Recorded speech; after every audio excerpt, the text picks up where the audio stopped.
Hello, good morning to all. जय हिंद। कैसे हैं आप सभी लोग?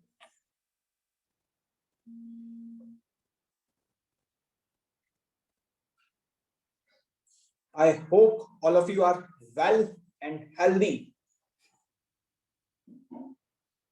और मेहनत जबरदस्त तरीके से चल रही है। सभी सब्जेक्ट्स को इक्वल इंपॉर्टेंस दे रहे हो, आइदर फिजिक्स, केमिस्ट्री या मैथ्स। और आई होप कि सभी का होमवर्क अब तो अप टू डेट कंप्लीट होगा। किसी भी स्टूडेंट को अगर किसी भी तरीके का कोई भी टेक्निकल इश्यू आता है ई सॉल्यूशन ऐप के रिगार्डिंग या फिर अदर एलएन प्लस के रिगार्डिंग, कोई भी ऐसा इश्यू जो कि उन्हें समझ में नहीं आ रहा कि किस तरीके से रिजॉल्व किया जाए, तो प्लीज आप उस केस में अपने ट्यूटोरियल क्लासेस के जो भी रिस्पेक्टिव फैकल्टी मेंबर्स हैं, आप डायरेक्टली उनसे कांटेक्ट कर सकते हैं। आपके पास उन सभी का कांटेक्ट नंबर तो होगा ही। चलिए, तो देखिए रेस नंबर 5 के जो आंसर्स हैं वो स्क्रीन पे लिखे हुए हैं। मैंने रेस नंबर 5 में काफी सेलेक्टिव क्वेश्चंस आपको दिए थे और उन सेलेक्टिव क्वेश्चंस के मैंने यहाँ पे आंसर्स लिख दिए। तो please note down these answers और फिर हम अपना डिस्कशन स्टार्ट करते हैं। My voice is audible and I am visible or not? Everything is perfect?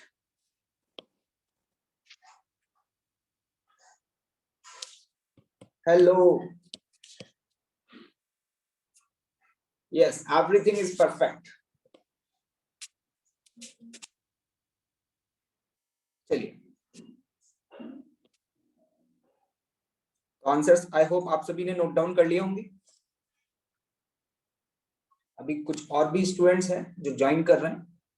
Wait for few minutes, उसके बाद हम लोग अपना सेशन स्टार्ट करेंगे।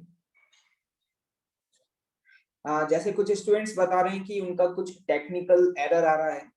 कोई प्रॉब्लम की बात नहीं है भैया, ठीक है। टेक्नोलॉजी के जमाने में टेक्निकल एरर्स तो आना ऑब्वियस सी बात है। आप पैनिक बिल्कुल भी ना हुआ करें। कोई भी इश्यू आपको अगर आता है तो please convey to your faculties members जो भी आपके थ्रू ट्यूटोरियल क्लासेस से जुड़े हुए हैं, ठीक है। हाँ, कल एलिन प्लस में थोड़ा सा टेक्निकल एरर रहा था, ठीक है। रात को यहाँ पे कुछ चीजों को अपडेट किया गया था। जैसे कि मोबाइल में आप देख रहे होंगे कि जब हम रिकॉर्डेड लेक्चर्स को देखते हैं तो उनकी स्पीड हम मोर देन 1 टाइम्स भी कर सकते हैं। इसी तरीके के कुछ फीचर्स को यहाँ पे अपडेट किया गया है, तो उसकी वजह से थोड़े टाइम के लिए जो एलिन प्लस ऐप था वो हैंग रहा, ठीक है। और अभी आपको पता ही है इस समय साइक्लोन आ रहा है और उसकी वजह से वेदर्स में सडनली काफी ज्यादा चेंजेस आ रहे हैं। तो अलग अलग जोन में नेटवर्क प्रॉब्लम्स भी काफी ज्यादा देखने को मिल रही है। तो it is also quite challenging, तो डोंट गेट पैनिक। आपकी हर तरीके से हेल्प की जा रही है। आपको भी पता है कि जो भी लाइव क्लासेस चल रही हैं उन सभी लाइव क्लासेस के जो लेक्चर्स हैं वो भी इन द रिकॉर्डेड फॉर्म आपके पास कुछ समय के लिए अवेलेबल रहते हैं। तो आपको पैनिक होने की जरूरत नहीं है। इट्स अ चैलेंजिंग और सभी के लिए चैलेंजिंग है। और जो इन मुसीबतों से भी लड़ता रहेगा और बिना बहाने ढूंढे लगातार संघर्ष करता रहेगा, जीत उसी की होनी है, ठीक है। वो एक कहावत सुनी है ना, मेहनत करने वालों की कभी हार नहीं होती।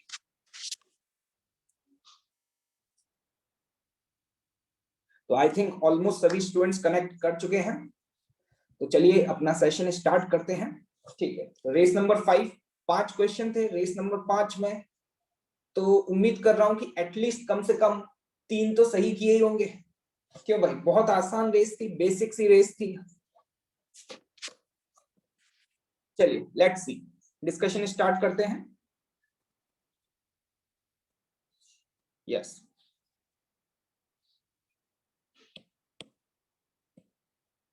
देखिए क्वेश्चन नंबर 2, सभी ऑप्शंस को ध्यान से देखिएगा। अगर आपका सही भी है फिर भी देखिएगा। A physical quantity having a magnitude and direction is a vector only if it obeys the laws of vector addition. Obvious सी बात है, चिल्ला चिल्ला करके बताया था। पहला स्टेटमेंट सही है, दूसरा गलत है। क्योंकि आप यहाँ पे देख पा रहे होंगे 2 डिफरेंट फिजिकल क्वांटिटीज और कह रहे हैं कि 2 वेक्टर क्वांटिटी इक्वल है। 2 वेक्टर क्वांटिटीज को इक्वल होने के लिए उनका magnitude, direction as well as they both of them should represent the same physical quantity. ठीक है, a scalar and a vector quantity can be added through a vector law of addition. नहीं, सिर्फ vector physical quantities को ही आप add कर सकते हैं, scalar quantities को आप वेक्टर क्वांटिटी के साथ वेक्टर अलजेब्रा से ऐड नहीं कर सकते, इसलिए पहले ये सी स्टेटमेंट क्या है, इनकरेक्ट। डी स्टेटमेंट देखिएगा, similar to scalar addition the order of the terms in vector addition doesn't affect the result. कुछ लोगों को ये बात समझ में नहीं आती, वो क्या कहना चाह रहा है, जैसा कि हम आपको याद होगा, जैसे मैं आपसे पूछूं कि 2 + 3 क्या होता था, तो आप सिंपली बोलते 5 होता है। अगर मैं आपसे पूछता 3 + 2 क्या होता था, तो आप इसमें भी बोलते 5 होता है। तो मैं पहले यहाँ पे 2 लिखूं या पहले मैं 3 लिखूं, अगर हम एडिशन कर रहे हैं तो ये इस बात पर डिपेंड ही नहीं करेगा कि 2 और 3 का ऑर्डर क्या है। तो सिमिलरली वो उसी तरीके से यहाँ पे बताना चाह रहे हैं कि जब भी हम वेक्टर्स का एडिशन करते हैं, जैसे कि for example A vector plus B vector, A vector plus B vector करें, या फिर हम यहाँ पर B vector plus A vector करें, चाहे हम पहले ए को लिखें या फिर चाहे हम बी को लिखें, उससे कोई भी फर्क नहीं पड़ता हमारे एडिशन पर। इसी को बोला जाता है कॉम्यूटेटिव प्रॉपर्टी। क्लियर? तो इसका मतलब हमारा डी ऑप्शन भी क्या है, correct. Now come to the question number 3।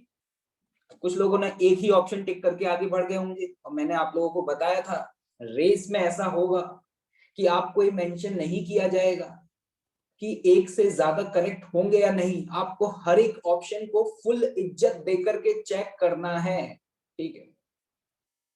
तो जरा ध्यान से देखना, यहाँ पे क्या लिखा हुआ है, ए वेक्टर बराबर बी माइनस सी वेक्टर। एक बात बताओ, इसको क्या मैं ऐसे लिख सकता हूं क्या, A vector plus C vector is equal to B vector? अगर a प्लस सी बराबर हम b लिख सकते हैं, तो आप बताना इनमें रिजल्टेंट कौन हुआ, रिजल्टेंट है b। और रिजल्टेंट को पहचानने के लिए कुछ बताया था, रिजल्टेंट वो होता है जो हेड टू हेड और टेल टू टेल जुड़ा होता है। तो आपको ये चेक करना है इन चारों ऑप्शंस में से किस ऑप्शन में बी हेड टू हेड और टेल टू टेल जुड़ा हुआ है। तो जरा ध्यान से देखना, क्या पहले ऑप्शन में जुड़ा हुआ है? बिल्कुल। दूसरे ऑप्शन में देखें ध्यान से, दूसरे वाले बी ऑप्शन में रिजल्टेंट कौन है, क्या बी रिजल्टेंट है? दूसरे वाले के लिए अगर आपसे इक्वेशन पूछी जाए तो आप इक्वेशन क्या लिखेंगे? देखें यहाँ पर जो आपको ए वेक्टर दिखाई दे रहा है, ये ए वेक्टर जो है it will be the resultant, क्योंकि ए हेड टू हेड और टेल टू टेल जुड़ा हुआ है। तो अगर इसकी हमसे कोई इक्वेशन पूछ लेता, तो बताओ इसकी इक्वेशन आप क्या लिखते, A vector is equal to B vector plus C vector. तो इसका मतलब बी ऑप्शन तो नहीं होगा, क्योंकि हमें तो वो वेक्टर फाइंड करना है जिसका रिजल्टेंट कौन है, बी है। इसके बाद आप देखें सी को भी, C option is also correct and D option is also correct. Clear? आ जाइए फोर्थ पर, two vectors of a same physical quantities are unequal. ये आप जानते हैं, ये मुझे बताने की जरूरत ही नहीं है, ठीक है। ये तो बहुत ही आसान क्वेश्चन है, हम कह सकते हैं इस रेस का सबसे हलवा क्वेश्चन है। अगर आप नोट्स को बहुत ध्यान से पढ़ते हैं, मेरी बातों को ध्यान से सुनते हैं, तो ये सारी चीजें आपके लिए बहुत आसान है, ठीक।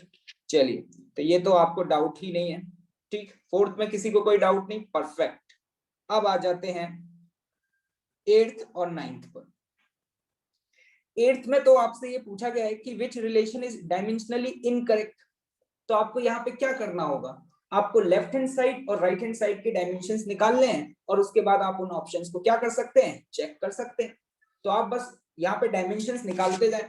जैसे कि मैं यहाँ पर अगर ए ऑप्शन की बात करूं, तो लेफ्ट हैंड साइड में प्रेशर लिखा हुआ है, देखिएगा ध्यान से।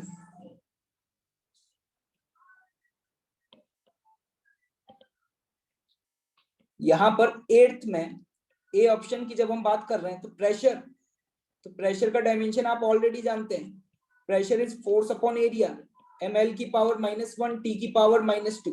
क्लियर है मेरी बात? अब आ जाते हैं यहाँ पे surface tension upon length. Surface tension मैंने बताया था, क्या होता है, फोर्स अपॉन लेंथ। तो यहाँ पे सरफेस टेंशन अपॉन लेंथ का भी डायमेंशन निकालेंगे तो यही आ जाएगा। सरफेस टेंशन को एस से रिप्रेजेंट कर देता हूँ, इसको एल से रिप्रेजेंट कर देता हूँ। तो सरफेस टेंशन होता है फोर्स अपॉन लेंथ, तो उसका डायमेंशन होता है एम टी की पावर -2 अपॉन एल। आप यहां से देख पा रहे होंगे कि लेफ्ट हैंड साइड का डायमेंशन और राइट हैंड साइड का डायमेंशन सेम आ रहा है जनाब। तो पहली वाली इक्वेशन डायमेंशनली करेक्ट है, गलती नहीं होनी चाहिए। क्वेश्चन पूछने वाला तुम्हें फंसाएगा, तुम्हारा कंसंट्रेशन लेवल चेक करेगा। अपन का जैसे ए आता है एकदम से वहीं पिघल जाते हैं, पिघलना नहीं है भाई। ऑप्शन को पढ़ो, क्या पूछा है, करेक्ट पूछा है या इनकरेक्ट पूछा है? इनकरेक्ट पूछा है। ए तो हमारा करेक्ट है, तो ए को अपन टिक नहीं करेंगे। कुछ लोगों ने यही गलती कर दी है। यहाँ पर क्वेश्चन पढ़ा, पहला ऑप्शन चेक किया, पहला देखा, अरे भैया मैच कर रहा, टिक करके आगे बढ़ गए, पता चला -1 मिल गया +4 की जगह। ठीक है बेटा, इनकरेक्ट देखना है तो पहला करेक्ट है।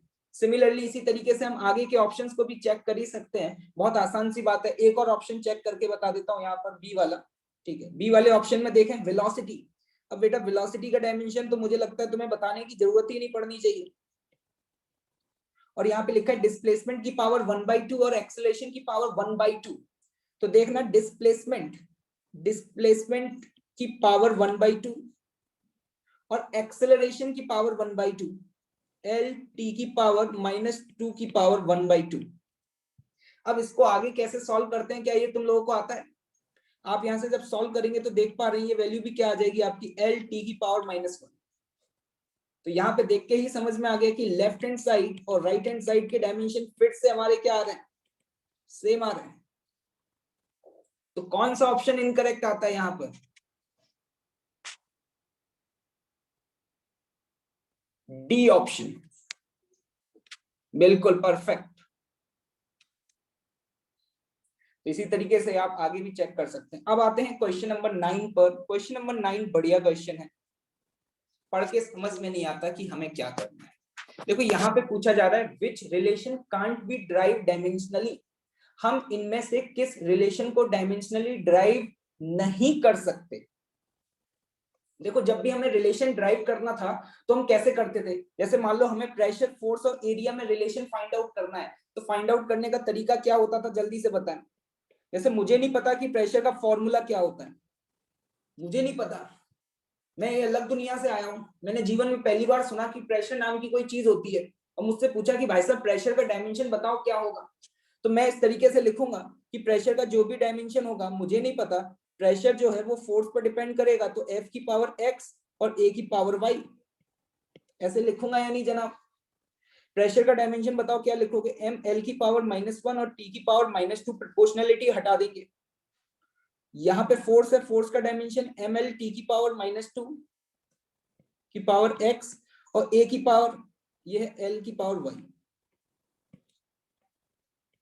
क्या आपकी ऐसे इक्वेशन बनेगी? इसके आगे कैसे सॉल्व करते हैं आप सभी को आता होगा, क्लियर? इसके आगे क्या आप यहां से सॉल्व करके बेटा x और y की वैल्यू निकाल सकते हो।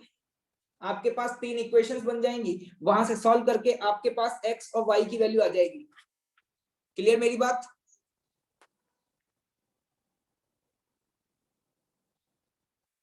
इसी तरीके से अब ध्यान से देखना, दूसरा वाला बी ऑप्शन चेक करो। बी ऑप्शन में क्या लिखा हुआ है, हमें वॉल्यूम को ड्राइव करना है लेंथ और एरिया से। मान लो मुझे फॉर्मूला नहीं पता होता बी ऑप्शन में, देखना ध्यान से, बी ऑप्शन में मुझे फॉर्मूला नहीं पता होता तो मैं किस तरीके से लिखता कि वॉल्यूम इज प्रोपोर्शनल टू बेटा लेंथ की पावर x और एरिया की पावर y, ये लिखता।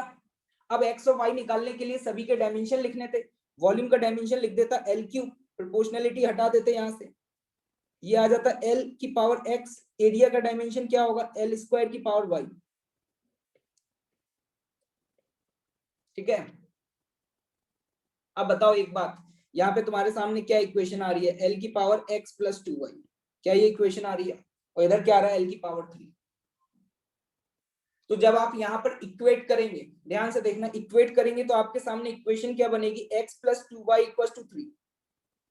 ये एक इक्वेशन बन गई। वेरिएबल कितने हैं, वेरिएबल मतलब अननोन, जिनकी वैल्यू तुम्हें नहीं पता, 2 अननोन है x और y। क्या आप इस इक्वेशन को सॉल्व कर पाओगे? अब आगे क्या तुम्हें यहां से x और y की यूनिक वैल्यू मिलेगी? मैंने ये बात बताई थी, एक इक्वेशन दो वेरिएबल हो तो हम उसे सॉल्व करके नहीं निकाल सकते। तो बी वाले ऑप्शन में बेटा यही तो लोचा है, आप इस वाले रिलेशन को डायमेंशनली सॉल्व करके नहीं निकाल पाएंगे, क्योंकि जब आप इसको डायमेंशनली सॉल्व करेंगे तो आपके पास इक्वेशन एक होगी और वेरिएबल दो होंगे। इसीलिए आपसे यहां पूछा था कांट बी ड्राइव डायमेंशनली, तो B will be our answer. ये स्टूडेंट काफी देर से 8th का सी और सी पूछे जा रहे हैं, क्या डाउट हो रहा है बेटा 8th के सी में? गजब है यार, मतलब आईआईटी की तैयारी करने आए हैं और बिल्कुल बेसिक आईक्यू इन लोगों के पास है ही नहीं। यहाँ वॉल्यूम लिखा हुआ है सी ऑप्शन में, देख लो 8th का सी। क्या वॉल्यूम का डायमेंशन नहीं पता तुम लोगों को? एक ही चीज बस रिपीट करते रहते हैं।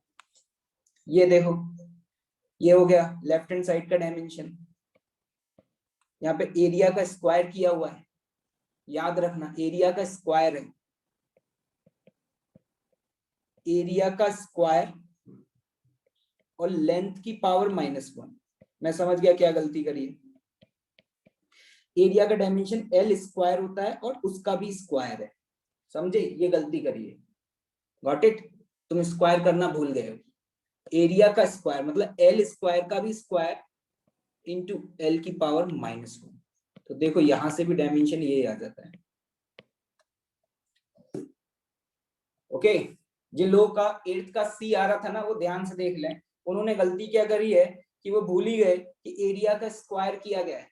तो एरिया का स्क्वायर का डायमेंशन एल स्क्वायर नहीं होगा, एरिया के स्क्वायर का डायमेंशन एल की पावर 4 होगा।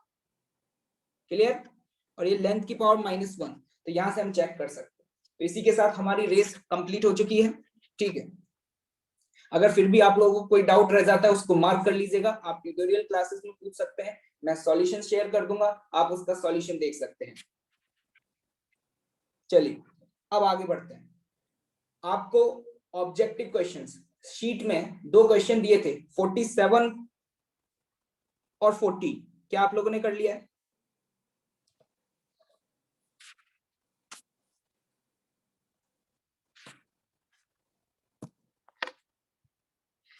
देखिए 47 तो बहुत ही आसान है, इसमें तो किसी को कोई डाउट ही नहीं होगा, बस आपको चेक करते जाना। बताना पहले वाले की इक्वेशन क्या लिखेंगे, ध्यान से देखना। इसमें से कौन है रिजल्टेंट? पहले वाले में रिजल्टेंट कौन है? ए बी सी में से कोई रिजल्टेंट दिख रहा है क्या? नहीं है, कोई भी रिजल्टेंट नहीं है। तो सीधे सीधे हम इक्वेशन, आपको याद होगा क्लोज लूप फॉर्म कर रहे हैं। क्लोज लूप का मतलब क्या होता है कि एक का टेल दूसरे के हेड से, दूसरे का टेल तीसरे के हेड से, क्या सेम सेंस में सारे जुड़े हुए हैं? अगर सेम सेंस में जाड़े ये ऐड कर रहे हैं तो हम तीनों का समेशन 0 कर सकते हैं। सिमिलरली एक और बता देता हूँ, सी वाला, सी वाले में देखो ध्यान से, इसमें कोई रिजल्टेंट दिखाई दे रहा है? रिजल्टेंट की पहचान कैसे करते हैं? इसमें रिजल्टेंट की पहचान कैसे करोगे? कौन है जिसका सर से सर और पूंछ से पूंछ जुड़ी हुई है? देखो ध्यान से, एक ही दिखाई दे रहा है यहाँ पे, कौन? ए वेक्टर। तो ए वेक्टर बराबर क्या लिखोगे? B vector plus C vector. Clear? इसी तरीके से डी ऑप्शन को चेक करो, ठीक है। जब आप डी ऑप्शन को चेक करेंगे तो बताओ यहाँ पे रिजल्टेंट कौन है? कौन है ऐसा वेक्टर जो हेड टू हेड और टेल टू टेल जुड़ा हुआ है जनाब? तो देखो यहाँ पे बी दिखाई दे रहा होगा, तो यहाँ पे इक्वेशन क्या लिखोगे? रिजल्टेंट बराबर ए वेक्टर प्लस सी वेक्टर। ऐसे आप आगे भी चेक कर सकते हैं। होपफुली सभी से हो गया होगा, बहुत सिंपल सा क्वेश्चन है। क्लियर भाई? बहुत अच्छे। नाउ नेक्स्ट 40 देखिएगा, 40 भी आसान क्वेश्चन है यूनिट एंड डायमेंशन का। आई होप आप लोगों ने सॉल्व किया होगा और सही आंसर निकाला होगा, ठीक है। देखें यहाँ पे x बराबर ए सी साइन बी टी और ये लिखा हुआ है। एक बात बताओ, यहाँ पे जो साइन के अंदर टर्म लिखा हुआ है ये पूरा डायमेंशन लेस होना चाहिए, और e की पावर में जो ये टर्म लिखा हुआ है ये पूरा भी डायमेंशन लेस होना चाहिए। क्या मेरी बात समझ आ रही है? और प्रिंसिपल ऑफ होमोजेनिटी से आप ये बोल सकते हैं कि जो x का डायमेंशन होगा, जो x का डायमेंशन होगा वही डायमेंशन a इंटू सी का होगा और वही डायमेंशन d का होगा। क्लियर? Principle of homogeneity. और साथ ही साथ आप क्या बोल सकते हैं कि b into T dimension less होगा, मतलब b इंटू टी के डायमेंशन 1 होंगे, तो यहां से b का डायमेंशन क्या आ जाता है? t की पावर -1। Is it clear? अब आ जाते हैं यहां पर, e की पावर में समथिंग लिखा हुआ है। e की पावर में क्या लिखा हुआ है, ध्यान से देखना। e की पावर में क्या लिखा हुआ है? e की पावर में लिखा है बी सी इंटू टी। ये पूरी क्वांटिटी डायमेंशन लेस होगी, मतलब इसके डायमेंशन 1। क्लियर? अब तुम ध्यान से देखना, मुझे अगर c का डायमेंशन निकालना है तो मैं c का डायमेंशन बराबर क्या लिखूंगा, 1/b इंटू टी का डायमेंशन। और बेटे b इंटू टी अपने आप में ही डायमेंशन लेस है, तो अगर उस वैल्यू को तुम यहाँ पे पुट करोगे तो तुम्हें देख के समझ में आ रहा होगा जनाब क्या है तुम्हें, कि जो c है उसका डायमेंशन क्या है, 1। मतलब c is what, dimension less. मतलब हम यहाँ पे कह सकते हैं जो c है it is just a number, और c यहाँ पे क्या आ जाता है हमारा, डायमेंशन लेस आ जाता है। सभी से सॉल्व हो गया होगा, आसान क्वेश्चन है। ठीक है बेटा, चलिए आगे बढ़ते हैं। एक स्टूडेंट पूछ रहे हैं कि ई कैसे डायमेंशन लेस होगा। बेटा पढ़ना शुरू करो तुम लोग, है ना, एक बेसिक आईक्यू होना चाहिए। किसने बोला था कि जेई जैसे एग्जाम की प्रिपरेशन करनी चाहिए, अगर तुम्हें यही नहीं पता है तो। All exponents are dimensionless. ठीक है, चलिए। और ऑब्वियस सी बात है, सी ऑप्शन में क्या डाउट है इसमें, ए सी और डी आर सेम, ऑब्वियस सी बात है। दिखाई दे रहा है यहाँ पर जो एक्स का डायमेंशन होगा वही ए सी का डायमेंशन होगा और वही डायमेंशन डी का होगा, प्रिंसिपल ऑफ होमोजेनिटी। ठीक है, चलिए आगे बढ़े।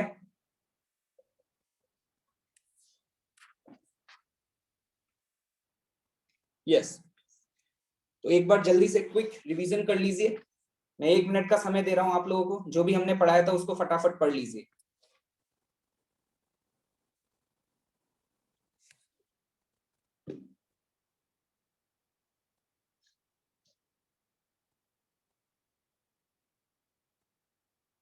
जो मैंने पढ़ाया था वो पढ़ लीजिए। आप अपने डाउट्स यहाँ पे मत पूछिए, आपको जो भी डाउट है आप ट्यूटोरियल क्लासेस में पूछा करिए। मैं एक ही चीज बार बार रिपीट करता रहता हूँ, लेकिन फिर भी कुछ स्टूडेंट्स को मेरी बात समझ में नहीं आती है। ठीक है, हाँ, तो चलिए स्टार्ट करते हैं। अब कोई भी टाइप नहीं करेगा, आज की क्लास बहुत इंपॉर्टेंट है। ठीक है, जो भी मैं एक्सप्लेन करूं उसको ध्यान से आप लोग सुनिएगा। ठीक है, बिल्कुल देखिएगा ध्यान से क्या करने जा रहे हैं हम लोग।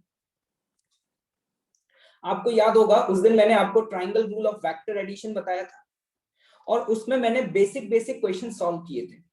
तुम्हारी वहां पर किस्मत अच्छी थी।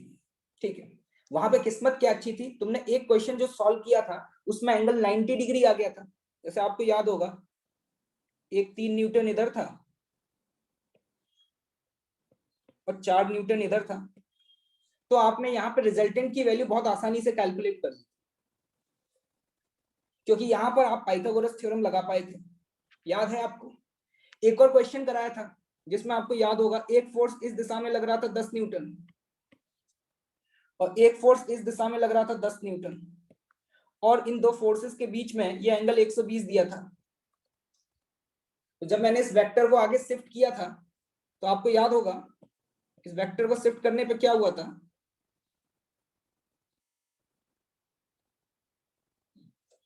आगे लेकर के गए थे तो ये आपका एक इक्विलेटरल ट्रायंगल बन गया था।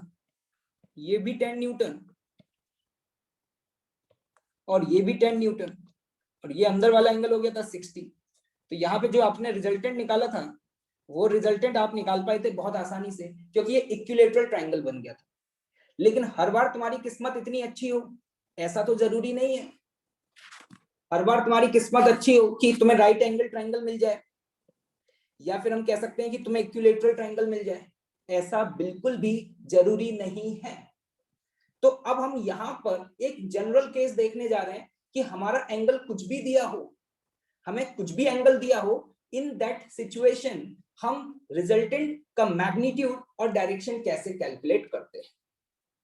ठीक, चलिए स्टार्ट करते हैं। यस, देखिएगा,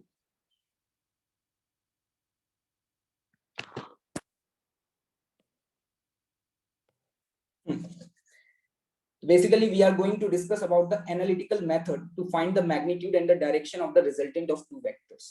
आप यहाँ पे देख पा रहे होंगे कि आपके पास एक वेक्टर a है और एक वेक्टर b है। ट्रायंगल रूल क्या कहता है? पहले की टेल से दूसरे के हेड को जोड़ दो, क्या ये आपको रिजल्टेंट दे देगा? ये जो मैंने येलो कलर का वेक्टर बनाया ना बेटा, सुनना ध्यान से, येलो कलर का जो वेक्टर बनाया ना, मेरा यहाँ पे ऑब्जेक्टिव क्या है कि अगर मुझे a का मैग्नीट्यूड पता है, b का मैग्नीट्यूड पता है और a और b के बीच का जो एंगल है वो पता है, तो उस केस में इस r वेक्टर की लेंथ कैसे फाइंड आउट करेंगे? और साथ ही साथ मुझे ये भी फाइंड आउट करना है कि सपोज ये रिजल्टेंट वेक्टर a वेक्टर के साथ अगर अल्फा एंगल बना रहा है तो what is the value of alpha. मतलब मेरा मेन ऑब्जेक्टिव बेटा यहाँ पर मैग्नीट्यूड किसका? रिजल्टेंट का, और डायरेक्शन फाइंड करना है। तो देखिएगा ध्यान से, यहां पर जो a वेक्टर है उसके मैग्नीट्यूड को मैं ऐसे रिप्रेजेंट करूंगा, जो b वेक्टर है इसके मैग्नीट्यूड को बेटा मैं ऐसे रिप्रेजेंट करूंगा, ठीक है। और यहाँ पे जो आप देख पा रहे हैं r वेक्टर, इसके मैग्नीट्यूड को आप ऐसे भी लिख सकते हैं, a vector plus b vector का मॉड। आपको याद है ना वेक्टर में मैंने ये बात बताई थी आप लोगों को, ठीक है। r वेक्टर, या फिर आप इसी को सिंपली कैसे रिप्रेजेंट कर सकते हैं? r से रिप्रेजेंट कर सकते हैं। परफेक्ट, मेरी बात क्लियर है भाई? तो देखिएगा ध्यान से, हमारा मेन ऑब्जेक्टिव क्या है? हमें a पता है, b पता है, थीटा। यहाँ पे थीटा क्या है? थीटा, थीटा है angle between a vector and b vector. ये बात याद रखिएगा, यहाँ पे जो मैंने थीटा लिखा है ये थीटा a वेक्टर और b वेक्टर के बीच का एंगल है। क्या है बेटा? a वेक्टर और b वेक्टर के बीच का एंगल है। फोकस करना ध्यान से। हमारा मेन ऑब्जेक्टिव अब क्या है? हमारा मेन ऑब्जेक्टिव है कि मुझे a पता है, b पता है, मुझे थीटा भी पता है। अब मुझे निकालना क्या है? इस r वेक्टर की लेंथ निकालनी है और ये एंगल अल्फा निकालना है। अब हम यहाँ पे एक बेसिक ज्योमेट्री यूज करने जा रहे हैं। देखिए ये राइट एंगल ट्रायंगल तो है नहीं, तो हमने क्या किया, यहां पर एक परपेंडिकुलर ड्रॉ कर दिया। देखें ध्यान से, यहाँ पे इन पॉइंट्स को मार्क कर लेते हैं। मान लीजिए ये पॉइंट है आपका P, ये पॉइंट है Q, ये है R, और यहाँ पे जो आपने परपेंडिकुलर ड्रॉ किया है ये एंगल बना रहा है कितना बेटा? 90। Okay,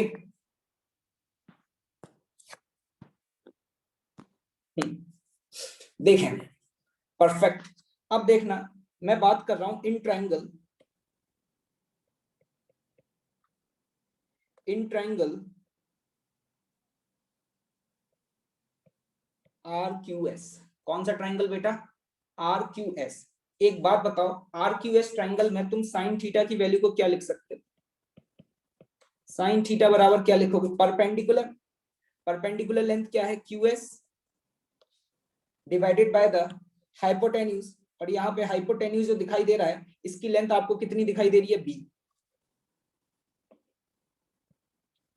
clear? तो देखना यहाँ से QS की वैल्यू क्या आएगी, नोट डाउन करते जाएं साथ साथ। QS की वैल्यू आ जाएगी यहाँ से B साइन थीटा। इसी तरीके से इस ट्रायंगल में जो आपको ये ट्रायंगल दिखाई दे रहा है RQS, इस ट्रायंगल में बेटा cos थीटा की वैल्यू क्या लिखोगे? cos थीटा बराबर लिखोगे बेस, बेस कितना होगा यहाँ पे? RS, और डिवाइडेड बाय द हाइपोटेन्यूज। और यहाँ पर हाइपोटेन्यूज कौन है? B। सर ऐसा क्यों कर रहे हैं? अभी समझ में आ जाएगा थोड़ी देर में। तो यहां से तुम्हारे पास RS की वैल्यू निकल के आ जाती है कितनी? B cos theta. मतलब हम ये कह सकते हैं ये वाली जो लेंथ है, ये लेंथ आपकी आ गई B cos थीटा, और ये लेंथ जो आप देख पा रहे हैं ये लेंथ आपकी आ जाती है कितनी? B sin theta. Is it clear? देखिएगा ध्यान से, अब मैं बात कर रहा हूं बड़े वाले राइट एंगल ट्रायंगल में। बड़ा बड़ा वाला राइट एंगल ट्रायंगल बताओ कौन सा है? क्या ये आपको दिखाई दे रहा है? बड़ा वाला जो राइट एंगल ट्रायंगल है, मतलब मैं बात करूं in triangle PQS, PQS triangle में एक बात बताओ, मुझे बेसिकली किसकी लेंथ फाइंड आउट करनी है? PQ की लेंथ फाइंड आउट करनी है। तो यहाँ पे पाइथागोरस लगा के PQ का स्क्वायर बराबर मैं लिख सकता हूं TS का स्क्वायर प्लस QS का square. Is it clear? Pythagoras theorem. और एक बात बताओ, पीएस को हम तोड़ के लिख सकते हैं। ये जो लेंथ आपको पीएस दिखाई दे रही है, क्या आप इसको तोड़ के लिख सकते हो? PS is what? PR plus RS. क्या इन दोनों का समेशन है? तो यहां पे हम क्या लिखेंगे? पीआर प्लस आरएस का होल स्क्वायर प्लस क्यूएस का होल स्क्वायर। परफेक्ट, पाइथागोरस लगाया, सभी को लगाना आता होगा। एक बात बताओ, जो पीक्यू है क्या वो आपका रिजल्टेंट है? और पीक्यू अगर रिजल्टेंट है जनाब, तो रिजल्टेंट की लेंथ कितनी है? आर। तो पीक्यू की जगह अगर मैं आर लिख दूं तो तुम्हें कोई तकलीफ? आर का स्क्वायर। पी आर, एक बात बताओ, पी आर की लेंथ क्या होगी? पी आर की लेंथ उतनी ही होगी जितना ए वेक्टर की लेंथ है। तो यहां पे हम पी आर की जगह, देखना इस एक्सप्रेशन में मैं वैल्यू रखने जा रहा हूं, इस वाले एक्सप्रेशन में। तो खुद पुट करके बताओ ये वैल्यू क्या लिखोगे? A plus B cos theta का whole square plus B sine theta का होल स्क्वायर। अब आप लोग अपना थोड़ा सा दिमाग चलाएं। A plus B cos theta का होल स्क्वायर अगर आप ओपन करेंगे तो देखिएगा ध्यान से, ये आपके लिए क्या बन जाएगा? A square plus B square plus 2ab cos, एक मिनट, ये बी स्क्वायर नहीं, B square cos square theta plus 2ab cos theta plus B square sine square theta. अब देखना, इस वाले टर्म को और इस वाले टर्म को आप एक साथ क्लब कर सकते हैं। इस वाले टर्म और इस वाले टर्म को आप एक साथ क्लब कर सकते हैं। अगर एक साथ क्लब करके लिखेंगे तो देखना कैसे लिखेंगे? ए स्क्वायर प्लस बी स्क्वायर, देखिएगा थोड़ी सी मैथ्स है और मैंने सुना है बचपन से तुम्हारी मैथ्स बहुत स्ट्रांग रही है, plus 2ab cos theta. Click करना चाहिए। मैंने क्या लिखा समझ में आया? बी स्क्वायर वाले टर्म्स को एक साथ क्लब कर दिया। क्लब करने का फायदा क्या हुआ? मुझे कुछ दिखाई दे रहा है यहाँ पे, sign square theta plus cos square theta, sign square theta plus cos square theta. क्या आपको इसकी वैल्यू पता है? यहाँ पे स्क्वायर लगा लीजिएगा, ठीक है। तो जल्दी से बताएं यहाँ पर इसकी वैल्यू कितनी होगी? 1। तो ये रिलेशन आया A square plus B square plus 2ab cos theta, ये आया आर स्क्वायर के बराबर। देखें ध्यान से, अब देखना आर की वैल्यू निकली। Are is what? मैग्नीट्यूड किसका? ए वेक्टर प्लस बी वेक्टर, ऐसे भी लिख सकते हैं। ये किसके बराबर आया बेटा? स्क्वायर रूट कर दूं क्या?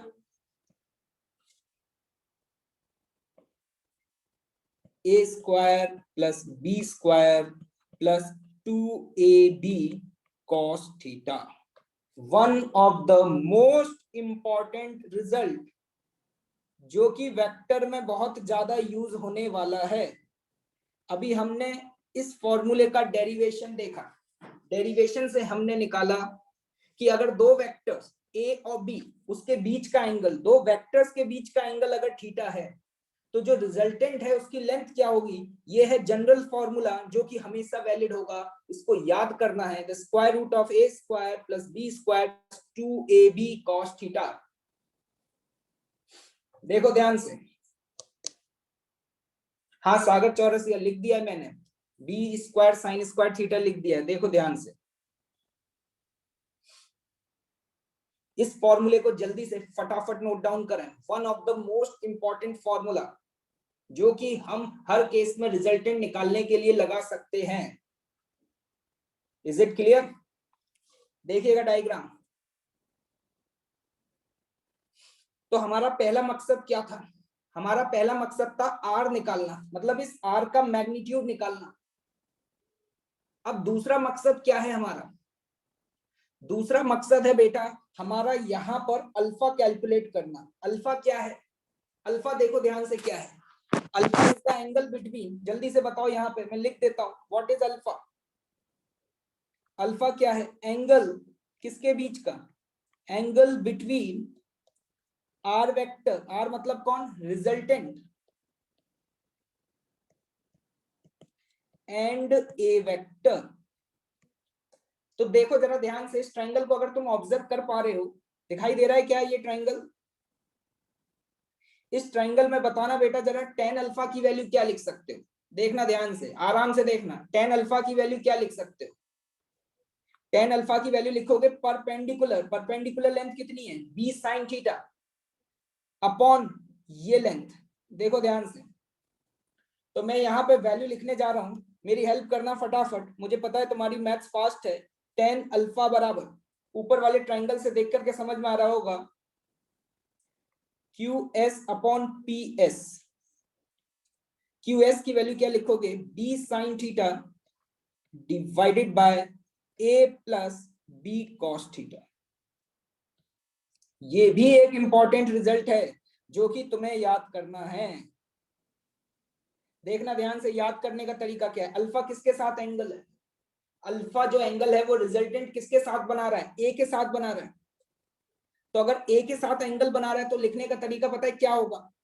अगर एंगल ए के साथ देख रहे हैं तो ऊपर आएगा b sin थीटा, डिनोमिनेटर में a plus b cos theta. b he sin theta से मल्टीप्लाई होगा और b ही cos थीटा से मल्टीप्लाई होगा। ये दोनों फॉर्मूले याद कर लो। या मेरी बात से सहमत हो? बड़े ही इंपॉर्टेंट फॉर्मूले हैं। अब एक और बात बताना जरा, जैसे कि मान लो यहाँ पर ये जो रिजल्टेंट वेक्टर दिखाई दे रहा है तुम्हें, ये रिजल्टेंट वेक्टर मान लो बी वेक्टर के साथ ये एंगल बना रहा होता, तो इस एंगल को बोल दिया बीटा। कितना एंगल बना रहा होता? बीटा। अब मैं सॉल्व नहीं करूंगा, यहाँ पे बीटा बताओ तुम जल्दी से क्या है। अगर मैं तुमसे पूछ लूं बेटा कि बीटा बताओ क्या है, तो बीटा लिखोगे, beta is the angle between R vector and B vector.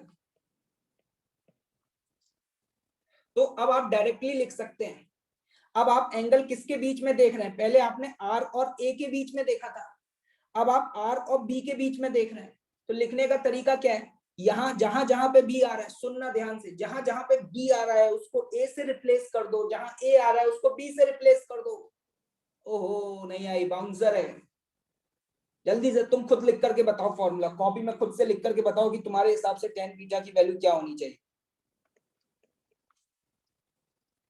जहां ए है वहां बी, जहां बी है वहां ए। तो देखो क्या लिखोगे tan बीटा की वैल्यू? a sin थीटा, बहुत बढ़िया, डिवाइडेड बाय ए को रिप्लेस कर दिया बी से, b plus a cos theta.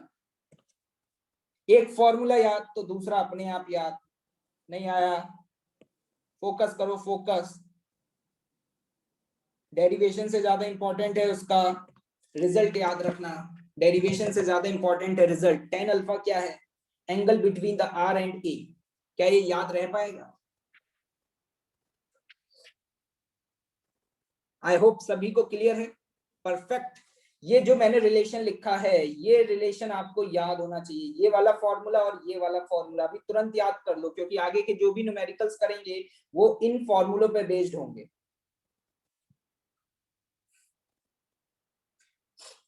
Clear है?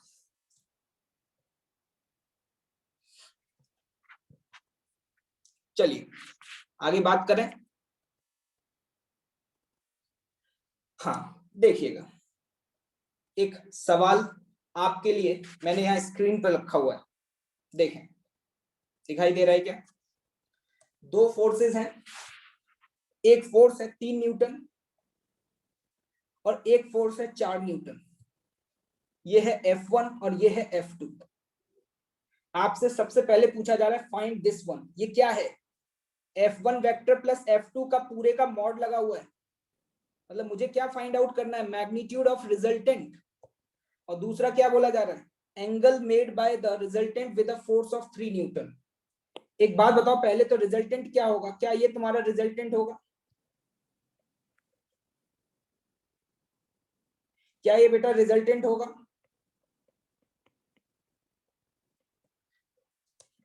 अब यहाँ पर सबसे पहली गलती जो बच्चों से हो जाती है, देखते ही क्वेश्चन को पिघल जाते हैं। क्या गलती करते हैं कि उन्हें जो एंगल दिया होता है वही एंगल पुट करना शुरू कर देते हैं। क्या अभी F1 वेक्टर और F2 वेक्टर के बीच का जो एंगल है, क्या वो 120 डिग्री होगा? Angle between the two vectors, याद करो, जब एंगल निकालना होता था तो कैसे निकालते थे? या तो टेल टू टेल जोड़ते थे या हेड टू हेड जोड़ते थे।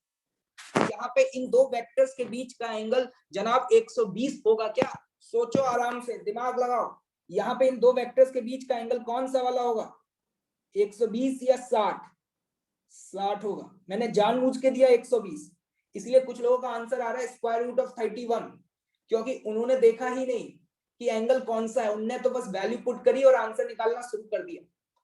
तो यहाँ पे ध्यान से देखें, थीटा इज व्हाट, मैंने अभी ऊपर लिख करके बताया था, अंडरलाइन भी किया था, थीटा इज व्हाट, दो वेक्टर्स के बीच का एंगल, और दो वेक्टर के बीच का एंगल तुम्हें निकालना आता है कि टेल टू टेल या फिर हेड टू हेड जोड़ने के बाद जो छोटा वाला एंगल होता है। तो थीटा 60 होगा, ये गलती नहीं होनी चाहिए। चलो भैया आगे, काफी सारे लोग आंसर निकाल चुके हैं, तुम लोग भी निकालो। कैसे सॉल्व करोगे? मुझे यहाँ पर f1 vector plus f2 vector का मॉड पूछा जा रहा है, मतलब हमें बेसिकली रिजल्टेंट ही तो पूछा जा रहा है। फॉर्मूला बताओ, अभी फॉर्मूला ऊपर लिखा था तुमने, f1 स्क्वायर, ये रखा है formula, a square plus b square plus 2ab cos theta. यहाँ पे a और b कौन है? a है f1 और b कौन है? f2। f1 को f2 के साथ जोड़ा गया है, तो देखना मैं डायरेक्टली लिखूंगा 3 square plus 4 square plus 2 into 3 into 4 cos 60। cos 60 की वैल्यू तुम्हें याद होगी यार, ये तो मुझे बताने की जरूरत ही नहीं है। तो यहां से ये वैल्यू आ रही है मेरी √37 न्यूटन। क्या आप लोगों का ये आंसर आ चुका है? बहुत अच्छे, जय जय निकाल चुके हैं, जबरदस्त, जिंदाबाद। फटाफट, बहुत बेसिक फंडामेंटल क्वेश्चन कराया गया है जनाब। जिसको फॉर्मूला याद है वो क्वेश्चन को सॉल्व कर सकता है। जब भी कोई क्वेश्चन दिया जाता है तो आप उस क्वेश्चन को जल्दी से जल्दी सॉल्व करने की कोशिश किया करें। बहुत अच्छे, ए का जवाब दे चुके हैं हमारे तेजस्वी स्टूडेंट्स। तो चलिए बी पार्ट पर आते हैं। बी तो बेटा बहुत टफ है, ओलंपियाड लेवल का क्वेश्चन है। क्या पूछा है जनाब, जरा ध्यान से देखना, फोकस करने का, focus. Angle made by the resultant with a force of 3 Newton. क्या ये रिजल्टेंट है? और 3 न्यूटन के साथ जो ये एंगल बना रहा होगा, मान लो ये एंगल अल्फा है। अभी थोड़ी देर पहले ऊपर एक एक्सप्रेशन लिखा था, बस याद रखना एंगल 3 के साथ पूछा जा रहा है, तो वैल्यू पुट करते समय इज्जत के साथ पुट करें। अगर एंगल 3 न्यूटन के साथ पुट किया जा रहा है तो लिखने का तरीका क्या होगा? 4, दूसरा वाला वेक्टर देखते जाइएगा, 4 साइन थीटा, थीटा की वैल्यू कितनी? 60 अपॉन 3 प्लस 4 कॉस 60। ये नहीं आया होगा समझ में, ये नहीं आया होगा समझ में। देखे ध्यान से, ऊपर वाला ही फॉर्मूला लगाया मैंने जो भी आप लोगों को ऊपर एक्सप्लेन किया था। बताओ यहाँ पे साइन 60 और कॉस 60 की वैल्यू तो इन गरीबों को याद ही होगी। बताना जल्दी से, साइन 60 की वैल्यू क्या लिखेंगे? √3/2, बहुत बढ़िया, अपॉन 3 प्लस 4 इंटू कॉस 60 की वैल्यू 1/2। क्या आप आगे यहाँ पे सॉल्व करके लिख सकते हैं? ये वैल्यू आपकी क्या आ जाती है? 2√3 डिवाइडेड बाय 5। सभी लोग निकाल चुके हैं, बहुत बढ़िया। अब देखो 2√3/5, कोई नोन वैल्यू तो है नहीं जिसके बारे में आपको पता हो कि देखते ही बता दो। अगर यहाँ 1/√3 आती वैल्यू तो आप देखते लिख देते सर एंगल 30 डिग्री होगा। अगर मान लो 1 आती तो तुम बोल देते सर एंगल 45 डिग्री होगा। यहाँ पे जो वैल्यू निकल कर आई है ये इतनी गंदी वैल्यू आई है कि इसके करस्पॉन्डिंग हमें एंगल कोई याद ही नहीं है। तो इसी को लिखने का एक और तरीका होता है, अल्फा को इधर ही रहने दो, tan को उधर भेज दो। कैसे लिख सकते हैं? tan इनवर्स ऑफ 2√3/5, मतलब जो tan है ना उसको इधर ले जाओ। ये एंगल को ही लिखने का एक और तरीका होता है। अगर कहीं आपको ऐसा लिखा हुआ दिखाई दे जाए तो आप ये मत बोलना कि ये क्या लिखा हुआ है। This is the way to write down the expression. I hope is it clear everyone? Clear, बहुत बढ़िया। चलिए आगे बढ़े। क्या सभी लोगों से हो गया है?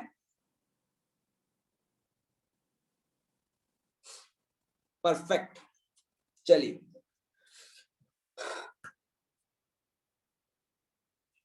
चलिए आगे बढ़ते हैं, नोट डाउन कर लीजिए इसे। अगला क्वेश्चन आपके लिए स्क्रीन पे लिखा हुआ है, ये रहा। नेक्स्ट देखें ध्यान से, क्वेश्चन को पढ़ें, मुझे फटाफट आंसर्स चाहिए।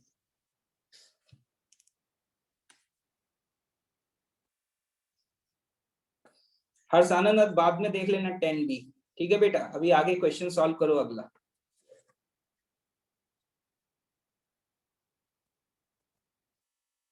क्वेश्चन पढ़े, सब लोग अपना अपना सॉल्व करेंगे यहाँ पर।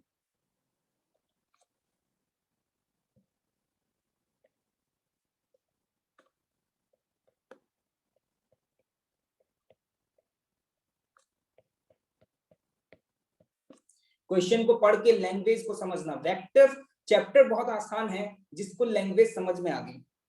काफी सारे लोग आंसर निकाल चुके हैं, कुछ लोगों का 60 आ रहा है, कुछ लोगों का 30 आ रहा है। 60 वाले सही हैं, 30 वाले गलत हैं, सबका 30 चाहिए मुझे नहीं पता। पेन चलाओ, कुछ भी करो, आंसर निकाल के दिखाओ।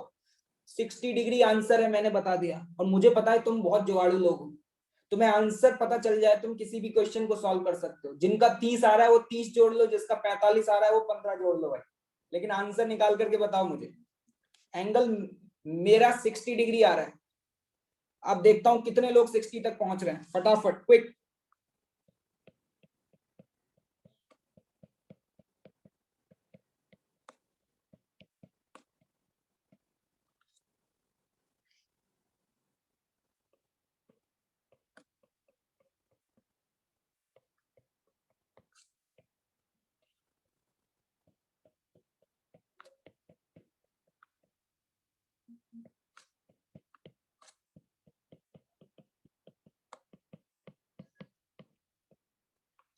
क्या हो चुका है?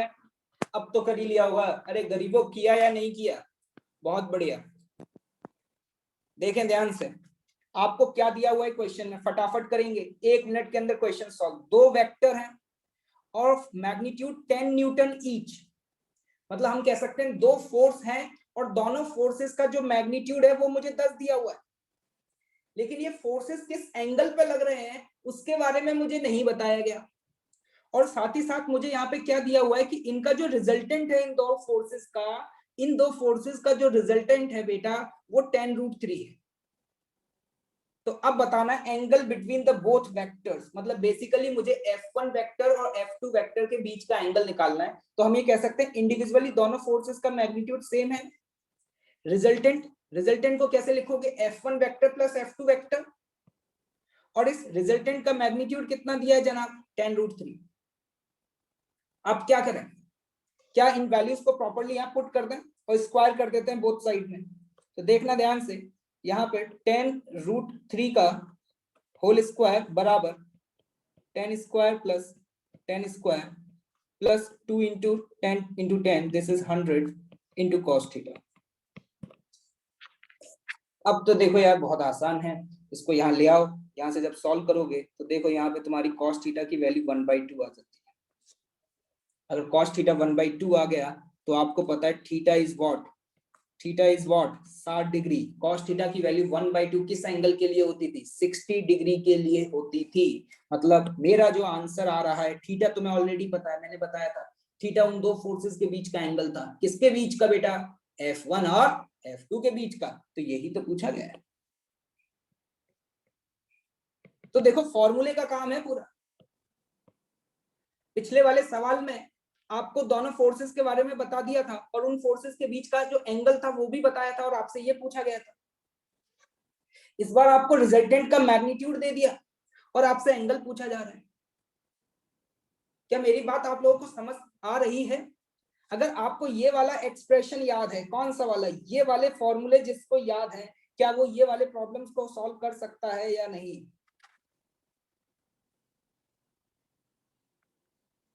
पूरा गेम इसी का है।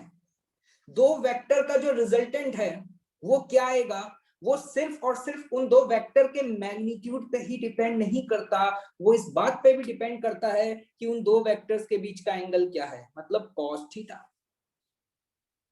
फॉर्मूले याद हो जाने चाहिए। ये क्वेश्चन कराने का मेन ऑब्जेक्टिव यही है कि फॉर्मूले लगाना आना चाहिए आप लोगों को। ठीक है, स्टूडेंट पूछ रहे हैं कि सर लास्ट स्टेप एक्सप्लेन कर दो। बहुत आसान है बेटा, जरा ध्यान से देखना। इसके बाद आप क्या करोगे? Square on both of the sides, square कर दो और उसके बाद सिंप्लीफाई करके सॉल्व कर लो। ठीक है, क्लियर? चलिए आगे बढ़ते हैं। स्टूडेंट पूछ रहे हैं क्वेश्चन लिखना जरूरी है।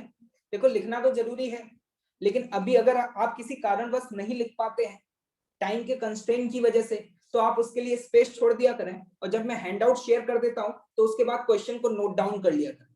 क्योंकि अभी अगर आप क्वेश्चन नोट डाउन नहीं करेंगे और सपोज 1 वीक बाद जब आप रिवीजन करेंगे और आपके पास क्वेश्चन नहीं होगा, सिर्फ सॉल्यूशन होगा, तो इट्स वेरी डिफिकल्ट कि आपको समझ में आए। तो क्वेश्चन भी लिखना है, आप अभी क्वेश्चन के लिए स्पेस छोड़ दिया करें, ठीक है। ये हर्षिता पूछ रहे हैं कि सर रेसिस के सॉल्यूशन किधर मिलेंगे। बेटा रेसिस के सॉल्यूशन तो मैं देता ही हूं ना हर क्लास में, जब भी होमवर्क देता हूं। क्या आप पहली बार आए हैं बेटा क्लास में? मैं जब भी रेस डिस्कस करता हूं तो उस रेसिस के सॉल्यूशन हमेशा मैं शेयर करता हूं।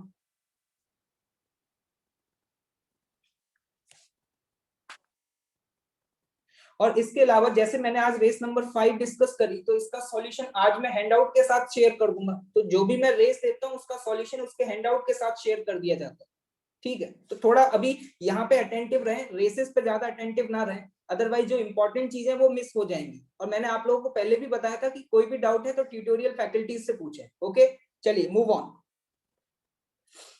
हाँ, अब मैं बड़ा ही इंपॉर्टेंट बात बताने जा रहा हूं, जरा ध्यान से सुनिएगा। आपने अभी मान लो आपके पास दो वेक्टर थे, ए वेक्टर एंड बी वेक्टर, और आपने इनका रिजल्टेंट निकाला। रिजल्टेंट को मैं ऐसे भी लिख सकता हूं, मॉड, और इसको लिखने का तरीका क्या है, formula A square plus B square plus 2ab cos theta. Is it clear, है ना।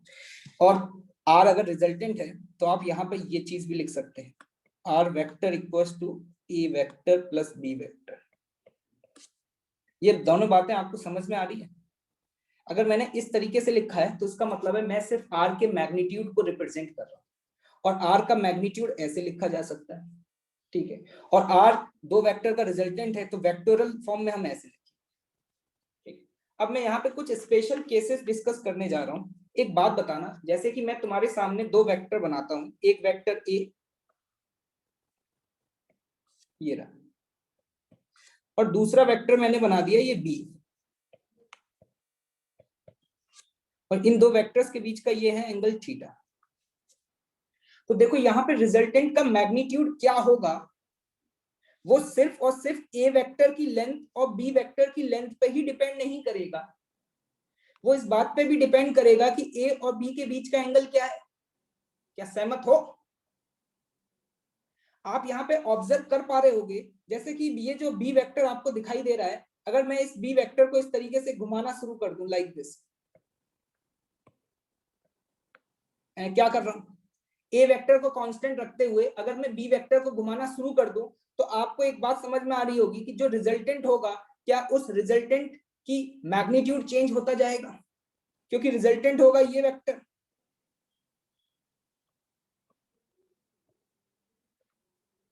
तो हम यहां पर ये कह सकते हैं कि दो वेक्टर का रिजल्टेंट क्या आएगा, वो थीटा पे भी डिपेंड करेगा। तो देखना अभी स्पेशल केस, बहुत इंपॉर्टेंट स्पेशल केस है, केस नंबर 1। एक बात बताओ, if I will ask you कि इसकी वैल्यू मैक्सिमम कब होगी, मतलब थीटा की वैल्यू क्या होनी चाहिए कि ये वैल्यू मैक्सिमम हो जाए, तो आपको पता है कि इसको मैक्सिमम करना है तो कॉस थीटा को मैक्सिमम करना पड़ेगा। तो अपन कह सकते हैं, आपको ये पता होना चाहिए कि कॉस थीटा की मैक्सिमम वैल्यू 1 होती है। अगर कॉस थीटा की मैक्सिमम वैल्यू बेटा 1 है, तो यहां से तुम बोल सकते हो, बताओ थीटा बराबर क्या होगा, 0 डिग्री। और थीटा 0 होने का मतलब क्या हुआ, थीटा 0 होने का मतलब हुआ कि ए और बी वेक्टर एक दूसरे के पैरेलल हो जाए। तो देखना उस केस में आपका जो डायग्राम बनेगा, ये डायग्राम कैसा बनेगा, ये आपका ए वेक्टर होगा और ये आपका बी वेक्टर होगा। Is it clear? और आप यहाँ पे इस एक्सप्रेशन से देख करके खुद समझ पा रहे होंगे कि जैसे ही आप यहाँ पे थीटा की वैल्यू 1 पुट करेंगे, तो आपके पास जो रिजल्टेंट है उसको आप ऐसे लिख पाएंगे, A square plus B square plus 2ab। और ये आपके सामने A square plus B square plus 2ab जो एक्सप्रेशन बना है बेटा, ये क्या बना, जरा देखें ध्यान से, फोकस करें, a प्लस बी का होल स्क्वायर, मतलब यहां से वैल्यू सिंपली क्या आ गई, a प्लस बी। क्लियर है मेरी बात? My voice is Audible?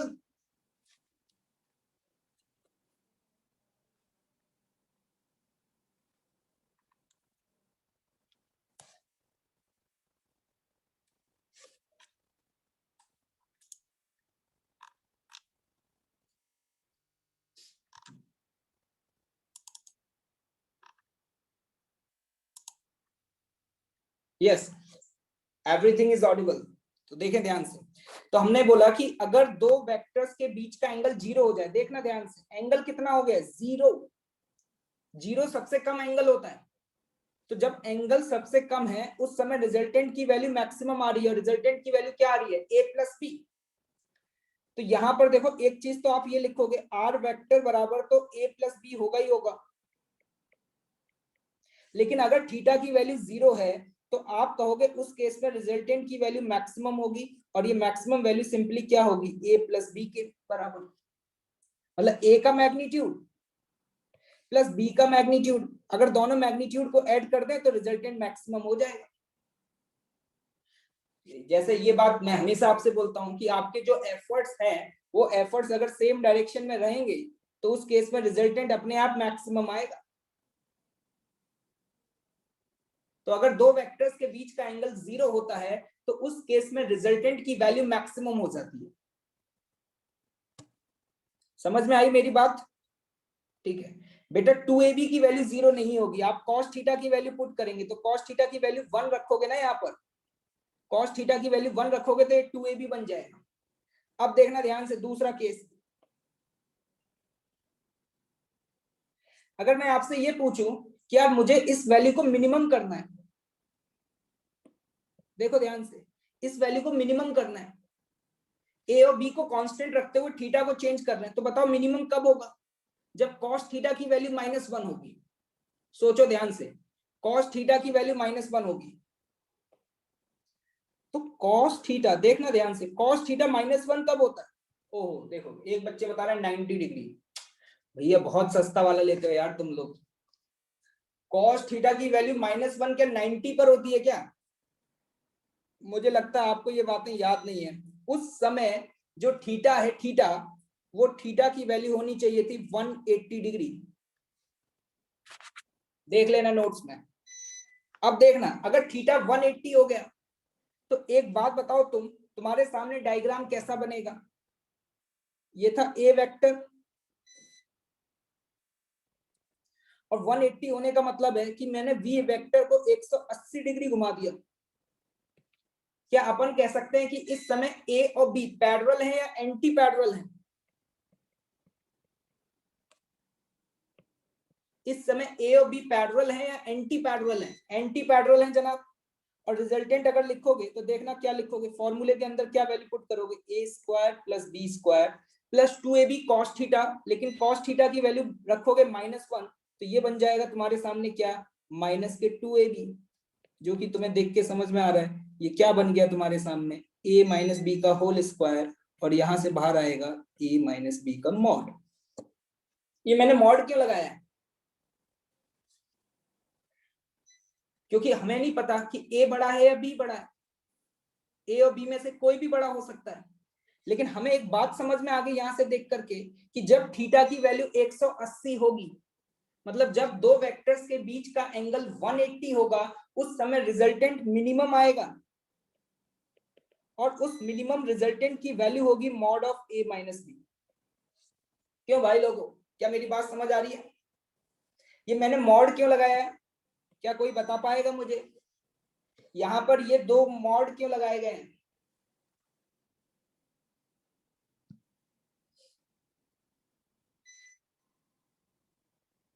क्योंकि मुझे नहीं पता कि ए बड़ा होगा या बी बड़ा होगा, लेकिन मैं ये जानता हूं कि रिजल्टेंट का जो मैग्नीट्यूड है वो हमेशा पॉजिटिव होता है। तो इस ओवरऑल क्वांटिटी को पॉजिटिव बनाने के लिए ऐसा किया गया है। क्लियर? तो हमेशा याद रखना। अब यहां से हमें क्या समझ में आया, देखें ध्यान से। हाँ श्याम अग्रवाल, जो मैं बता रहा हूँ वो बात ध्यान से सुनो बेटा, मुझे मत बताओ फिजिक्स।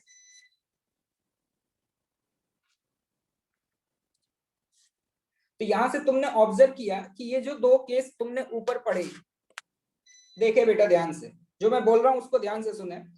रिजल्टेंट मैक्सिमम कब होगा, मतलब दो वेक्टर्स के बीच में रिजल्टेंट मैक्सिमम कब होगा? जब एंगल कितना होगा? 0 डिग्री, और उसकी मैक्सिमम वैल्यू बताओ क्या होगी? a plus B. और मिनिमम कब होगा? जब उनके बीच का एंगल होगा 180 डिग्री, मतलब एंटी पैरेलल होंगे, तो मिनिमम वैल्यू आ जाएगी ये। ठीक, इसी चीज को देखना ध्यान से, इसी चीज को मैं ऐसे भी लिख सकता हूं, mod of A vector plus mod of B vector. Is it clear? और यहां पर इसी चीज को मैं क्या लिख सकता हूं,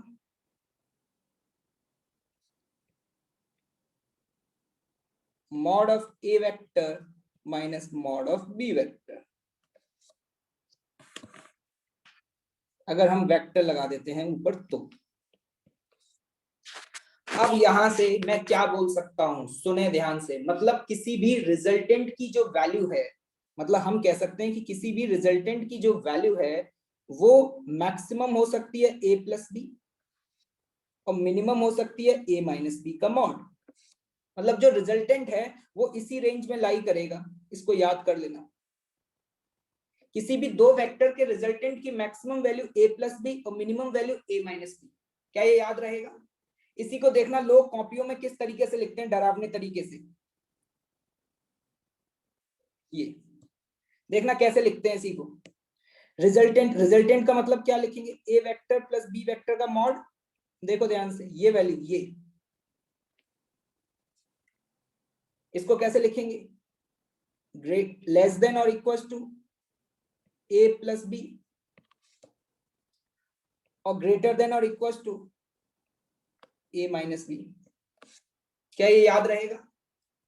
ए प्लस बी वेक्टर का मॉड, याद कर लो इस बात को कि दो वेक्टर का रिजल्टेंट मैक्सिमम कब होगा, जब वो पैरेलल होंगे, मिनिमम कब होगा, जब वो एंटी पैरेलल होंगे। नहीं आई मेरी बात समझ? सहमत हो? क्या क्लियर है? All is clear? इंटरेस्टिंग बात तुमने पता क्या ऑब्जर्व करी, ये वाली इक्वेशन तो आज भी वैलिड है, आर वेक्टर बराबर ए वेक्टर प्लस बी वेक्टर, ये तो आज भी तुम लिख सकते हो और ऊपर भी लिख सकते थे। लेकिन यहां पे अब ए आर बराबर ए प्लस बी नहीं लिखोगे।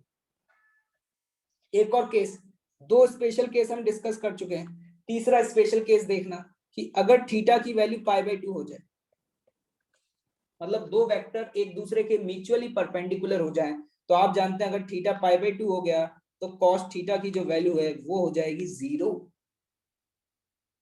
और कॉस 0 हो गई तो बताओ रिजल्टेंट आप क्या लिखोगे, रिजल्टेंट आप लिखते थे A square plus B square plus 2ab cos theta. तो यहां से वो तो गायब हो जाएगा कॉस थीटा वाला टर्म, आपके पास सिंपली यही टर्म बचेगा। और ये आप जानते भी हैं पाइथागोरस से, देखो ध्यान से,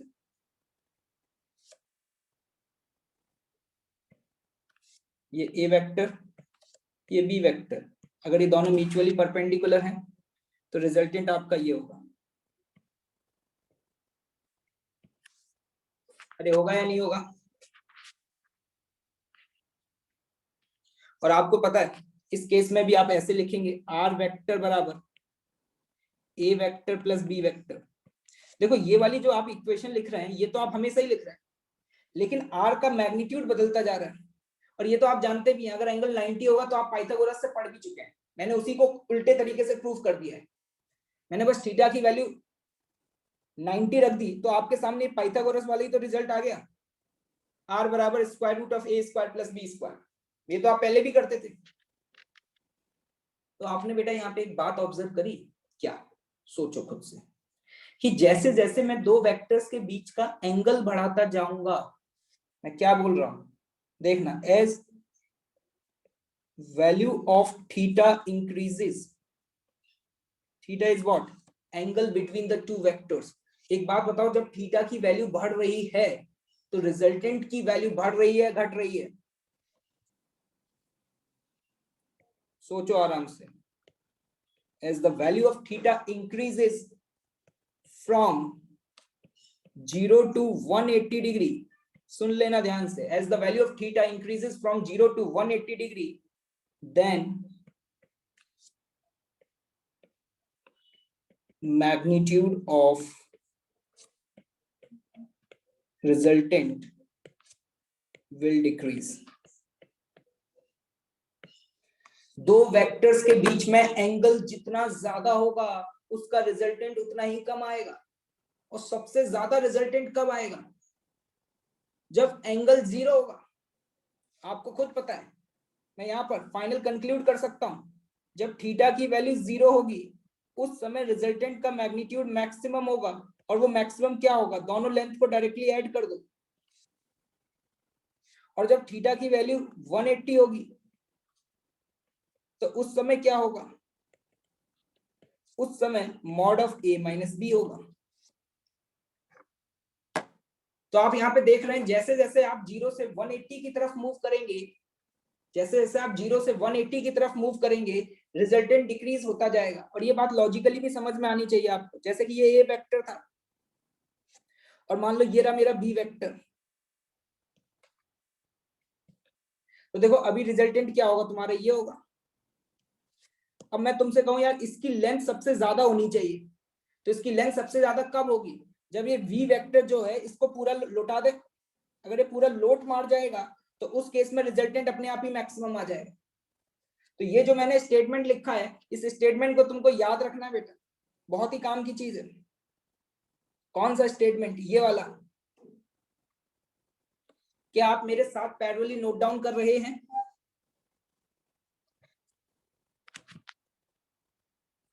परफेक्ट। तो आज के बाद हमें क्या याद रखना है, एक तो ये चीज याद रखना, लोगों को आज तक ये चीज समझ में नहीं आती। लोग कहते हैं कि इसका मतलब तो सेम ही है ना, अरे मतलब सेम नहीं है। वो क्या कहना चाह रहा है, ए वेक्टर प्लस बी वेक्टर का जो मॉड है उसकी मैक्सिमम वैल्यू ए प्लस बी होगी और मिनिमम वैल्यू ए माइनस बी होगी। मतलब जो रिजल्टेंट है वो इन दोनों के बीच में लाई करेगा। क्योंकि आपको समझ में आ गया है कि जो रिजल्टेंट का मैग्नीट्यूड है वो इस बात पे भी डिपेंड करेगा कि ए और बी के बीच का एंगल कितना है, ए और बी के बीच का एंगल कितना है। क्या क्लियर है, परफेक्ट है, सब लोग नोट डाउन कर चुके हैं? ये लीजिए, किसी ने अगर कुछ नोट डाउन ना किया हो तो देख लो एक बार।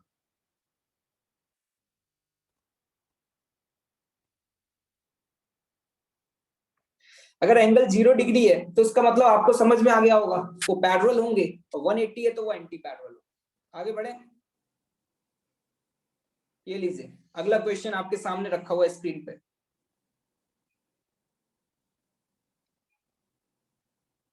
ये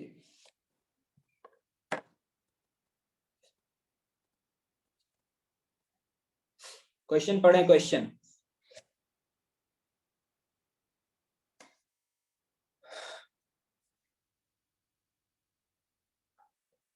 सभी लोग पढ़े और आंसर दें कि क्या आ रहा है। देखें ध्यान से, काफी सारे स्टूडेंट्स सॉल्व कर चुके हैं, जिन स्टूडेंट्स ने सॉल्व नहीं किया वो भी ट्राई करें। क्वेश्चन की लैंग्वेज को पढ़ के समझना बहुत जरूरी है, तो प्लीज क्वेश्चन की लैंग्वेज पढ़ें, कोई जल्दबाजी की जरूरत नहीं है।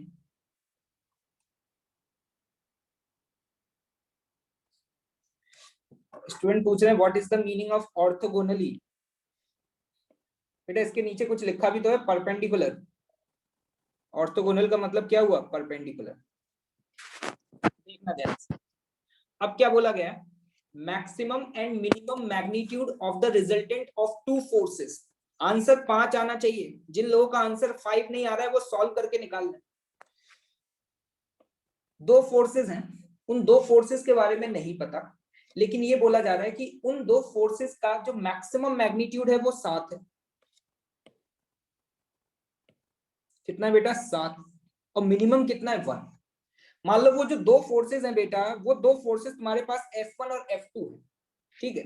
और मान लेते हैं कि F1 F2 से ज्यादा है, सपोज। देखिएगा ध्यान से, जिन लोगों से हो गया वो भी देखें ध्यान से, कुछ नया सीखने को मिलेगा डेफिनेटली। मैं मान लेता हूं मेरे पास दो फोर्सेस हैं F1 एंड F2, और सपोज मान लेते हैं कि F1 की वैल्यू F2 से ज्यादा है, ठीक। तो सबसे पहली लाइन को पढ़ोगे मैक्सिमम। एक बात बताओ, मैक्सिमम कब आएगा, जब दोनों फोर्सेस एक ही लाइन के अलोंग लग रहे हो, मतलब F1 भी इधर लग रहा हो और F2 भी इधर लग रहा हो। आपको ये बात पता है, अभी थोड़ी देर पहले बताई थी, मैक्सिमम वैल्यू कब आती है, जब दोनों पैरेलल होते हैं। तो मैं हम यहाँ पे डायरेक्टली बोल देंगे कि देखो F1 प्लस F2 का मैक्सिमम वैल्यू ये हो गया 7। नहीं आई बात समझ? और मिनिमम वैल्यू 1 दी हुई है, तो मिनिमम वैल्यू 1 होने का मतलब क्या हो गया, F1 माइनस F2 की वैल्यू है 1। ये है तुम्हारे सामने इक्वेशन 1 और ये है तुम्हारे सामने इक्वेशन 2। इसको सॉल्व कैसे करते हैं वो तुम जानो, ठीक है। दोनों को ऐड कर दोगे, F2 कट जाएगा, यहां से F1 की वैल्यू आ जाएगी। On solving the equation F1 की वैल्यू आ जाएगी 4 न्यूटन एंड F2 की वैल्यू कितनी आ रही है, 3 न्यूटन। ये तो समझ आ ही गया होगा दोनों इक्वेशंस को सॉल्व करने पर। लेकिन आपसे आंसर ये नहीं पूछा है। क्वेश्चन को अगर आप ध्यान से पढ़ें तो आपसे क्वेश्चन में F1 और बेटा F2 की वैल्यू नहीं पूछी है। उसने क्या बोला है, क्वेश्चन पढ़ो, find the resultant of two forces when it act orthogonally. अगर F1 और F2 परपेंडिकुलर लग रहे होंगे उस समय रिजल्टेंट क्या होगा। मतलब सवाल पूछने वाला कह रहा है कि अगर मैं F1 को ऐसे लगा दूं और F2 को परपेंडिकुलर लगा दूं इसके, ये F1 वेक्टर और ये F2 वेक्टर, मतलब इनके बीच का एंगल 90 हो जाए, तो अब तो भैया बहुत आसान हो गया सवाल, तुम्हें देखते समझ आ गया। अब तो सीधे पाइथागोरस बन गई है बेटा। तुम्हें दिखाई दे रहा है इसका मैग्नीट्यूड कितना है 4, इसका मैग्नीट्यूड कितना है 3, तो 3 4, तो तुम्हें देखते समझ में आ गया ये कितना हो जाएगा 5। तो हम ये कह सकते हैं कि इस केस में जो रिजल्टेंट है हमारे पास, मतलब F1 vector plus F2 vector का रिजल्टेंट बताओ क्या लिखोगे, 5 न्यूटन। अगर आपसे कोई ये एंगल पूछ लेता, क्या ये एंगल बता पाते, सोचिएगा खुद से, ये एंगल 37 डिग्री, क्या आप एंगल बता पाते। बहुत बढ़िया, क्वेश्चन समझ में आया कि नहीं आया, सभी को समझ आया, तुमने देखा ध्यान से। अब देखना ये क्वेश्चन तो सॉल्व हो चुका है, क्वेश्चन सॉल्व हो चुका है। अब यहाँ पे थोड़ा सा इसकी अपनी जो फील है इस वेक्टर्स को लेकर के वो थोड़ा सा इंक्रीज करते हैं। मतलब हमारे पास दो फोर्सेस थे F1 और F2, और उसका रिजल्टेंट मैक्सिमम कब आएगा, तो अपन कह सकते हैं कि जब हम किसी एक ब्लॉक पे फोर्स लगाएं। देखना ध्यान से, मान लो ये कोई एक ब्लॉक है और इस पे अपन लोगों को दो फोर्सेस लगाने हैं। दो बंदे आए, एक बंदा थोड़ा ताकतवर है मेरी तरह और एक बंदा तुम्हारी तरह है, सुक्कड़ पहलवान। तो मैं ताकतवर हूं, मैं ज्यादा फोर्स लगा सकता हूं, तो मैंने कहा कि मैं ज्यादा फोर्स लगा सकता हूं, तो मैं F1, और तुम सुक्कड़ पहलवान, तो तुम जो फोर्स लगा सकते हो वो F2। हमारे जीवन का एक ही मकसद है, इस ब्लॉक को चलाना। तो अब देखना, अगर इस ब्लॉक को चलाना है और हम ये चाहते हैं कि इस पे मैक्सिमम फोर्स लग जाए, इस पे मैक्सिमम फोर्स लग जाए, तो तुम खुद बताना, मैं अगर इस दिशा में फोर्स लगाता हूं, मान लो F1, और तुमने भी अगर इसी दिशा में फोर्स लगा दिया, मतलब F1 और F2 दोनों एक दूसरे के पैरेलल हो जाएं, तो इस केस में रिजल्टेंट मैक्सिमम आ जाएगा। मतलब अगर आप उसी डायरेक्शन में एफर्ट करें जिस डायरेक्शन में मैं एफर्ट कर रहा हूं, तो अपने आप इस ब्लॉक का एक्सेलरेशन मैक्सिमम हो जाएगा। कहने का तात्पर्य समझो, आपके द्वारा एफर्ट अगर मेरे डायरेक्शन में किए गए तो तुम्हारी टॉप रैंक आना श्योर है। नहीं आई बात समझ, देखना ध्यान से। अगर F1 और F2 दोनों सेम डायरेक्शन में लग रहे हैं तो इस केस में नेट फोर्स कितना दिया हुआ था, 7 न्यूटन। ये पहला वाला केस है जब F1 F2 पैरेलल होंगे, क्योंकि जब मैक्सिमम तभी आएगा जब F1 और F2 पैरेलल होंगे। दूसरा वाला केस, ये केस नंबर 1। हम सवाल सॉल्व नहीं कर रहे हैं, बस थोड़ी सी बेटर इमेजिनेशन बनाने के लिए चीजों को देख रहे हैं। अगर मान लो मैं तो आगे फोर्स लगा रहा हूं F1, लेकिन तुम उराजक तत्व हो, जो सर बोलते हैं बस वो नहीं करते, उसके अलावा सब करते हैं। सर ने बोला ये करना है तो बस वही नहीं करना, तो जैसे मैंने आगे फोर्स लगाया तो तुम मेरे बिल्कुल अपोजिट, सर ने आगे लगाया है, सर की बात नहीं मानेंगे, अपनी चलाएंगे। हमने अपने घर में किसी की बात नहीं मानी, तो तुमने लगा दिया फोर्स इस पे पीछे F2। तुम्हें खुद देख के समझ में आ रही है, F1 की वैल्यू 4 थी, F2 की वैल्यू 3 थी। तो ये जो फोर्सेस लगे हैं ये पैरेलल है या एंटी पैरेलल है, ये फोर्सेस हैं एंटी पैरेलल। तो अब इस केस में जो नेट फोर्स निकल के आएगा वो नेट फोर्स आता है 1 न्यूटन, और इस केस में नेट फोर्स आएगा 7 न्यूटन। तो जब फोर्सेस, अब आप ध्यान से देखना, इंटरेस्टिंग बात पता है क्या है, जब हम ये दो फोर्सेस लगा रहे हैं तो ये दो फोर्सेस लगाने पर मैक्सिमम वैल्यू 7 आ सकती है, मिनिमम वैल्यू कितनी आ सकती है, 1। मैक्सिमम वैल्यू 7 आ सकती है, मिनिमम वैल्यू 1 आ सकती है। इसका मतलब 7 और 1 के बीच में सारी वैल्यू आ सकती है या नहीं आ सकती है, ये बताओ। मैंने क्या बोला, ध्यान से सुनना, कि जब एक डायरेक्शन में लगा तो 7, अपोजिट डायरेक्शन में लगा तो 1। तो एक बात बताओ, क्या 5 न्यूटन आ सकती है, बिल्कुल आ सकती है। क्या 6 न्यूटन आ सकती है, बिल्कुल आ सकती है। मतलब यहाँ पे जो रिजल्टेंट है वो सारी वैल्यू ला सकता है जो 1 और 7 के बीच में लाई करेंगी। वो डिपेंड करेगा कि F1 और F2 के बीच का एंगल कितना है। जैसे जैसे F1 और F2 के बीच का एंगल बढ़ता जाएगा वैसे वैसे रिजल्टेंट की वैल्यू, सुनना ध्यान से, फोकस होकर के सुनना, एक एक बात क्लियर होनी चाहिए। जैसे जैसे एंगल बढ़ता जाएगा वैसे वैसे रिजल्टेंट कम होता जाएगा। यहां पर पहले वाले केस में जनाब ध्यान से देखना, पहले वाले केस में थीटा की वैल्यू 0 थी तो रिजल्टेंट मैक्सिमम था। दूसरे वाले केस में थीटा की वैल्यू 180 थी तो रिजल्टेंट अपने आप ही कम हो गया, कितना बचा, 1 न्यूटन। और अगर सर 0 और 180 के बीच में होता तो ऑब्वियस सी बात है 7 से कम होती और 1 से ज्यादा होती।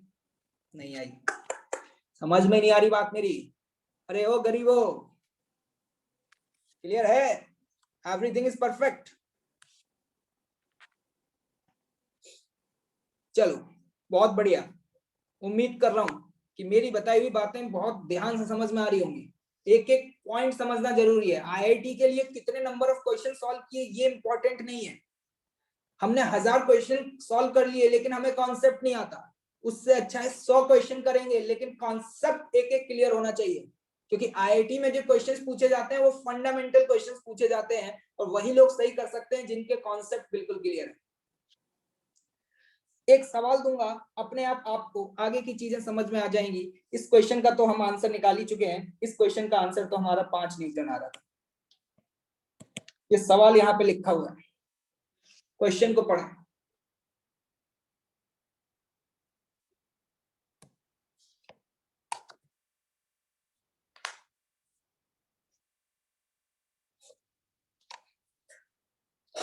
Which of the following magnitude of resultant are possible? ये दो फोर्सेस दिए हुए हैं आपको, एक F1 बेटा और एक F2। F1 का मैग्नीट्यूड 12 दिया हुआ है और F2 का मैग्नीट्यूड 5 दिया हुआ है। ये आपके सामने यहाँ पे मल्टीपल ऑप्शंस रखे हुए हैं, जैसा आप देख पा रहे हैं, 4 न्यूटन, 10 न्यूटन, 12 न्यूटन, 20 न्यूटन और 7 न्यूटन। तो आपसे पूछा जा रहा है कि इन दो फोर्सेस का जो रिजल्टेंट है वो इन 5 ऑप्शन में से कौन कौन सा हो सकता है, बताओ। कैसे सॉल्व करें ऐसे सवाल, क्या देखते ही छोड़ देने चाहिए? ये पहला 4 न्यूटन है, 4। हम क्या करेंगे, देखना बेसिक स्टेप, जब भी ऐसा क्वेश्चन आएगा तो हम यहाँ पर रिजल्टेंट की मैक्सिमम और मिनिमम वैल्यू निकालेंगे।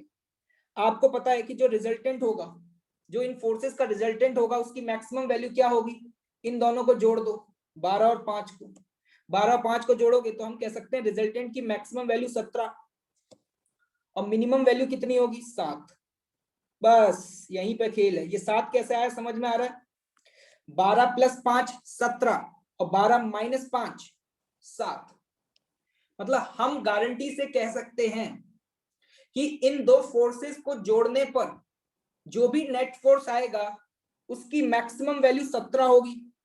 मैक्सिमम वैल्यू 17 कब होगी, जब दोनों पैरेलल लग रहे होंगे। और मिनिमम वैल्यू 7 होगी। मतलब 7 से कम और 17 से ज्यादा पॉसिबल नहीं है, लेकिन 7 से 17 के बीच में जितनी भी पॉसिबल वैल्यूज होंगी क्या सब संभव है? क्वेश्चन खत्म, पैसा हजम। इनमें से देख लो बेटा कौन सी वैल्यू जो 7 और 17 के बीच में नहीं आ रही है, वो तुम्हारा आंसर नहीं होगा। इसके अलावा सारे आंसर होंगे। जल्दी से देख करके बताओ, पहला नहीं होगा, दूसरा होगा, सी भी होगा, डी होगा क्या? क्यों भैया, डी होगा क्या? नहीं होगा। ई होगा, ई बिल्कुल होगा, ई हो सकता है। समझ गए?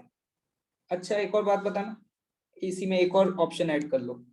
ई के बाद क्या आता है, एफ आता है ना? एफ है तुम्हारा 12 न्यूटन, 12 तो लिख दिया, सॉरी, एफ है तुम्हारा 5 न्यूटन। 5 होगा? 5 नहीं होगा? अच्छा, एक और ऑप्शन लिखना जरा। 15 होगा? 15, बहुत बढ़िया। 15 होगा कि नहीं होगा? अरे भैया होगा, क्या कर रहे हो? मतलब जब इन दो फोर्सेस को जोड़ा गया 12 और 5 को, तो मैक्सिमम वैल्यू 17, मिनिमम वैल्यू 7, मतलब जो रिजल्टेंट है वो 7 और 17 के बीच में आ सकता है। और एक और बात याद रखना, यहाँ पे इक्वलिटी लगी हुई है, मतलब 17 के भी बराबर हो सकता है और 7 के भी बराबर हो सकता है। 17 कब आएगा? इक्वलिटी कब आएगी? जल्दी बताओ, 17 कब आएगा? जब थीटा 0 होगा। और 7 कब आएगा? 7 कब आएगा? मिनिमम कब आता है? ऊपर बताया था, जब एंगल मैक्सिमम होता है, क्योंकि जब एंगल मैक्सिमम होगा तो कॉस थीटा मिनिमम होगा। Is it clear? Clear clear, perfect, बहुत बढ़िया। चलो देखो ध्यान से,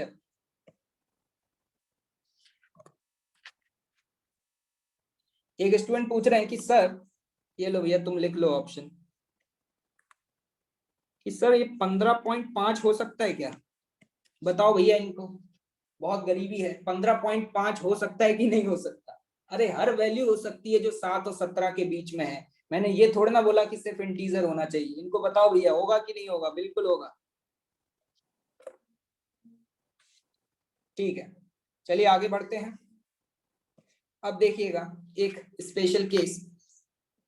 मान लो आपके पास दो फोर्सेस हैं, F1 और F2। इन दोनों ही फोर्सेस का मैग्नीट्यूड बराबर है। कितना है मैग्नीट्यूड? F0। और थीटा एंगल है, एंगल बिटवीन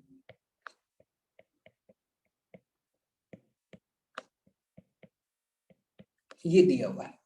ठीक, आपको क्या बताना है यहाँ पर? आपको बताना है F1 vector plus F2 vector का पूरे का कंप्लीट मॉड क्या होगा। समय शुरू होता है आपका अब। टिक,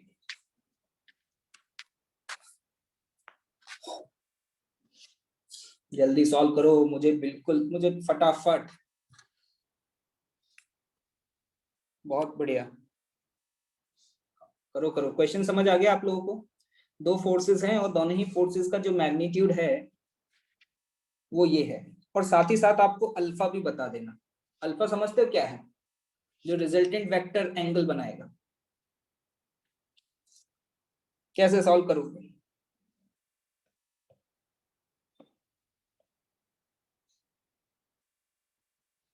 स्क्वायर रूट में F1 का स्क्वायर जो कि F0 है, प्लस F2 का square plus 2F1F2 into cos theta. देखो यहां तक तो सबने लिख लिया होगा, यहां तक लिखने में कोई गरीबी नहीं आनी चाहिए। ये तो फॉर्मूला है, A square plus B square plus 2AB cos theta. लेकिन यहाँ पर ए और बी जो है उनका मैग्नीट्यूड बराबर दिया हुआ है। अब देखना इस एक्सप्रेशन में आगे मैथ्स लगेगी। ये सवाल इसलिए कराया जा रहा है क्योंकि इसके आगे समझ नहीं आता क्या करें। अगर तुम यहाँ ध्यान से देखो तो 2F0 स्क्वायर को अगर कॉमन ले लो तो अंदर जो एक्सप्रेशन बनेगा वो क्या बनेगा? 1 प्लस कॉस थीटा। अब इसको ना सिंप्लीफाई करके लिखा जा सकता है। इस एक्सप्रेशन को हम पता है क्या लिख सकते हैं? 2F0 स्क्वायर, और ये जो 1 प्लस कॉस थीटा लिखा है ना बेटा, ये तुम्हें मैंने बेसिक मैथ्स में कुछ बताया था, वहां तुम ध्यान से देखना। इसी चीज को पता है मैं क्या लिख सकता हूं? 2 कॉस स्क्वायर थीटा बाई 2। तो यहां से जब हम सॉल्व करते हैं तो F1 vector plus F2 vector का जो रिजल्टेंट है, ये 2 से 2 चला जाएगा तो 2F0 कॉस थीटा बाई 2 आता है। ये रिजल्टेंट आता है 2F0 cos theta by 2। Sir ये आपने कैसे लिखा, ये एक बार एक्सप्लेन करेंगे? समझ में नहीं आया सर, हमें फॉर्मूले याद ही नहीं रहते। एक फॉर्मूला देखना, बेसिक मैथ्स में बताया था, कॉस 2 थीटा बराबर 2 cos square theta minus 1। Half angle करके लिखा था। लेकिन सर यहाँ तो 2 थीटा था। ये देखो, अगर आप यहाँ पे लेफ्ट हैंड साइड में 2 थीटा लिख रहे हो तो राइट हैंड साइड में उसका आधा एंगल लिखोगे। अगर मैं यहीं पे तुमसे पूछूं कि बेटा ये बताओ कॉस थीटा को कैसे लिख सकते हो, तो यहाँ पे थीटा लिखा है तो इसी को आप ऐसे लिखोगे 2 cos स्क्वायर थीटा बाई 2 -1। देखो ध्यान से, फोकस करो, यहाँ अगर थीटा है लेफ्ट हैंड साइड में तो राइट हैंड साइड में उसका आधा एंगल आता है, तो ये थीटा बाई 2 हो जाएगा। Is it clear? अरे ये तो बताया था ना बेटा, ये वाला, ये नहीं बताया था क्या मैंने? अगर ये बताया तो ये तो अपने आप ही समझ आ जाएगा। तो ध्यान से देखना, यहाँ पर इसी एक्सप्रेशन को अगर सिंप्लीफाई करें, 1 को उधर ट्रांसफर कर दें, तो 1 प्लस कॉस थीटा को क्या मैं 2 cos स्क्वायर थीटा बाई 2 लिख सकता हूं? पहले ये देखो, ये एकदम से समझ नहीं आएगा। देखो ध्यान से, इस एक्सप्रेशन को ऐसे लिख दिया मैंने, 1 प्लस कॉस थीटा को क्या मैं 2 cos स्क्वायर थीटा बाई 2 लिख सकता हूँ? अब देखिएगा आराम से घर पे बैठ करके क्या किया है, इसकी वैल्यू को मैंने यहाँ पुट कर, इसकी वैल्यू को जब मैंने यहाँ पुट किया तो मेरे पास ये रिजल्ट आ गया, स्क्वायर रूट को खोल दिया तो मेरे पास ये आ गया। इस वैल्यू को अगर याद रख पाओ तो रख लेना, लेकिन ये तभी वैलिड होगा जब दोनों वेक्टर्स का मैग्नीट्यूड सेम हो, मतलब f1 और f2 की वैल्यू बराबर है, तो रिजल्टेंट को हम डायरेक्टली लिख सकते हैं 2f0 cos थीटा बाई 2। ये नीचे जो एक्सप्रेशन लिखा है इसको घर पे जाके देखिएगा जिन लोगों को क्लिक नहीं करना है, ठीक। अब मैं सपोज आपसे ये पूछ लेता कि यार ये बताओ कि जो रिजल्टेंट वेक्टर आया वो रिजल्टेंट वेक्टर कितना एंगल बनाएगा। मतलब मैं क्या कहना चाह रहा हूं, मान लो ये था तुम्हारा f1 और ये था f2, इनके बीच का ये जो एंगल था, दो वेक्टर्स के बीच का ये एंगल था थीटा, तो ये था आपका रिजल्टेंट। रिजल्टेंट का मैग्नीट्यूड निकाल चुके हो। अब मैं आपसे अल्फा पूछ रहा हूं, अल्फा कैसे निकालोगे? देखना ध्यान से, फॉर्मूला देख लो पीछे, टेन अल्फा बराबर बी साइन थीटा, बी मतलब f0 साइन थीटा, फोकस करो, अपॉन ए भी अभी f0 है, प्लस f0 cos थीटा। यहां से f0 कट जाएगा तो देखो तुम्हारे सामने टेन अल्फा की वैल्यू क्या आ रही है, sine theta upon 1 plus cos theta. जैसे ही 1 प्लस कॉस थीटा दिखता है तो एकदम से दिमाग की जलती है बत्ती, क्यों भैया? जैसे ही 1 प्लस कॉस थीटा दिखा तो यहां दिख रहा है कि 1 प्लस कॉस थीटा को क्या अपन लोग 2 cos स्क्वायर थीटा बाई 2 लिख सकते हैं? सोचो भाई सोचो आराम से, देखो ध्यान से। अब इसी एक्सप्रेशन में ये लिखा मैंने टेन अल्फा, और पता है साइन थीटा को क्या लिख सकता हूं? देखना, साइन थीटा को लिख सकता हूं 2 sine theta by 2 into cos theta by 2, half angle. इसको लिखा जा सकता है 2 cos स्क्वायर थीटा बाई 2, 2 से 2 कैंसिल, एक cos थीटा से एक cos थीटा चला गया। अगर आप ऑब्जर्व कर पा रहे हो तो sine theta by 2 upon cos theta by 2, यहां पे आपके सामने बनेगा टेन अल्फा बराबर टेन थीटा बाई 2। अरे नहीं आई मेरी बात समझ? 4 से 5 मिनट और है हमारे पास, उसके बाद हम फिर क्लास को समाप्त करेंगे। तो देखो यहाँ से 10 से 10 कट जाएगा और अल्फा की वैल्यू आ जाती है थीटा बाई 2। इसको दोबारा से देखिएगा, ये बेसिक मैथ्स को यूज किया है, फिजिक्स तो कम है, मैथ्स ज्यादा है। जिसको फॉर्मूले याद होंगे वही कर पाएगा। स्टूडेंट पूछ रहे हैं कि न्यूमरेटर कैसे लिखा उसको एक्सप्लेन करें। एक बात बताओ बेटा, साइन 2 थीटा की वैल्यू हम कुछ लिखे थे वहां पे, 2 sine theta into cos theta. अगर लेफ्ट हैंड साइड में यहाँ पे 2 थीटा आता है तो राइट हैंड साइड में उसका आधा एंगल आता है। अगर मैं यहाँ पे लेफ्ट हैंड साइड में 2 थीटा की जगह थीटा लिख दूं, 2 थीटा की जगह थीटा लिख दूं, तो इसके राइट हैंड साइड में उसका आधा एंगल आएगा, और थीटा का आधा कितना होता है बेटा? Theta by 2 into cos of theta by 2। I hope कि न्यूमरेटर समझ आ गया होगा। यही वैल्यू यहां से बेटा पुट कर दिया उठा करके।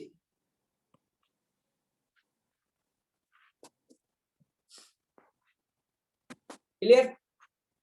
ये मैंने मैथमेटिकली यहाँ पे सॉल्व किया है आपके सामने, अगर आप सिर्फ मैथ्स के टर्म्स में देखेंगे तो मैथ्स के टर्म में आपको डायरेक्टली समझ में आ जाता है, वो मैं ऐसे ही एक्सप्लेन कर सकता हूँ। ट्राइंगल की प्रॉपर्टी अगर आपको याद हो तो, क्योंकि आप ये जानते हैं कि देखो अगर ये एंगल अल्फा होगा तो ये वाला जो एंगल देख पा रहे हैं ये भी अल्फा होगा, क्योंकि ये एक आइसोस्केलेस ट्राइंगल हो गया ना, क्योंकि आपको यहाँ पर F1 की वैल्यू F2 के बराबर दी हुई है। और आप ये जानते हैं कि जो एक्सटीरियर एंगल होता है वो एक्सटीरियर एंगल क्या होता है, इन दो एंगल का सम होता है। नहीं आई मेरी बात समझ? ये मैंने एक बार फॉर्मूले से करके बता दिया है, इसको आप मान लो मेथड नंबर 1। अब यहाँ पे ध्यान से देखना, यहाँ पे जो एक्सटीरियर एंगल है थीटा, उस थीटा की वैल्यू क्या मैं डायरेक्टली यहाँ पर आंख बंद करके 2 अल्फा के बराबर लिख सकता हूँ? और अगर 2 अल्फा के बराबर लिखूंगा तो अल्फा की वैल्यू आ जाएगी theta by 2। Clear? I hope कि इज इट क्लियर? नहीं आई बात समझ? देखना अब एक बात और बता देता हूं, बड़ा ही इंपॉर्टेंट बात है, याद रखना इस बात को। एक तो ये रिजल्ट याद रखना, अगर रख पाओ तो ये आगे काम आएगा, ठीक है? 2f0 cos theta by 2।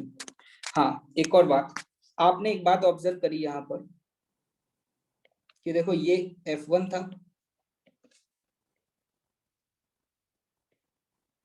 और ये f2 था, ठीक? देखो इस f2 को मैं कहीं शिफ्ट तो कर ही सकता हूं, कहीं भी स्पेस में बिना डायरेक्शन चेंज किए। तो इस f2 को अगर मैं उठा करके यहाँ ले आऊं, देखो तो तुम्हें कोई तकलीफ तो नहीं है? अरे कोई तकलीफ है क्या तुम्हें? अगर इस f2 को उठा करके यहाँ ले आऊं तो कोई तकलीफ है? हाँ मुझे पता है बेटा दूसरी क्लास है, I am also curious about it, ठीक है? You don't need to talk.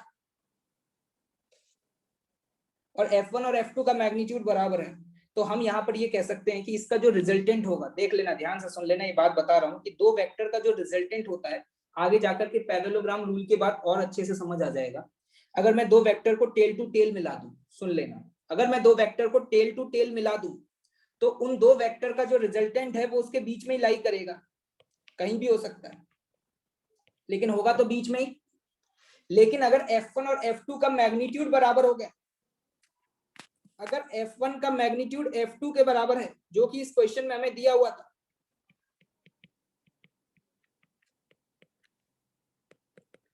तो उस केस में जो रिजल्टेंट है, रिजल्टेंट वो आप देख पा रहे होंगे कि इन दोनों का एंगल बाइसेक्टर होगा। मतलब ये वाला जो एंगल है अल्फा, ये अल्फा की वैल्यू थीटा बाई 2 होगी और थीटा ये बड़ा वाला एंगल था। क्या ये अलोंग द एंगल बाइसेक्टर है या नहीं है? तो इस बात को याद रखना। क्लियर? कि अगर दो वेक्टर्स का मैग्नीट्यूड बराबर होता है तो उसका रिजल्टेंट एंगल बाइसेक्टर के अलोंग होता है। और एक और बात लिख लेना, आगे जाकर के हम प्रूफ भी कर लेंगे, resultant of two vectors always lies between them. दो वेक्टर का रिजल्टेंट हमेशा उन दोनों के बीच में ही लाई करेगा। इसका कहने का मतलब क्या है? जैसे कि फॉर एग्जांपल अगर मैं यहां पर ए वेक्टर बना दूं, ये रहा मेरा ए वेक्टर और ये रहा सपोज मेरा बी वेक्टर, देख लो पहले टेल से टेल मिल रही है, तो गारंटी है कि रिजल्टेंट ए और बी के बीच में ही होना चाहिए, कहीं भी हो सकता है। लेकिन अगर ए और बी का मैग्नीट्यूड बराबर हो गया तो ये रिजल्टेंट एंगल बाइसेक्टर के अलोंग आएगा।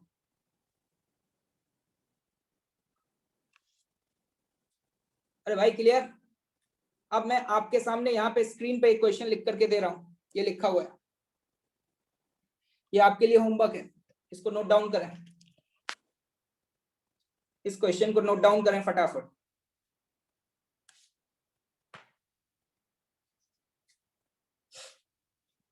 और नेक्स्ट क्लास के लिए होमवर्क लिखें। नेक्स्ट क्लास आपको पता है ना कब है? कब है बताओ बेटा? अगली क्लास कब है? मंडे को? नहीं, अगली क्लास कल है, सैटरडे। याद रखना, भूल मत जाना, पिछली बार सैटरडे को आधी जनता सोती रही, क्लास ही मिस कर दी। पहली बार ऐसा बैच मिला है जिसमें स्टूडेंट मेरी क्लास मिस कर देते हैं। मैंने अपनी लाइफ में अभी तक जितना भी पढ़ाया उसमें स्टूडेंट मेरी क्लास करने के लिए सुबह 6-6 बजे उठ के आते थे, they never want to miss my single class. लेकिन यहाँ पे स्टूडेंट क्लास ही मिस कर देते हैं। कितनी मतलब इससे ज्यादा बुरी स्थिति क्या हो सकती है। होमवर्क लिख लें। रेस नंबर 5 में जितने भी रिमेनिंग क्वेश्चंस हैं,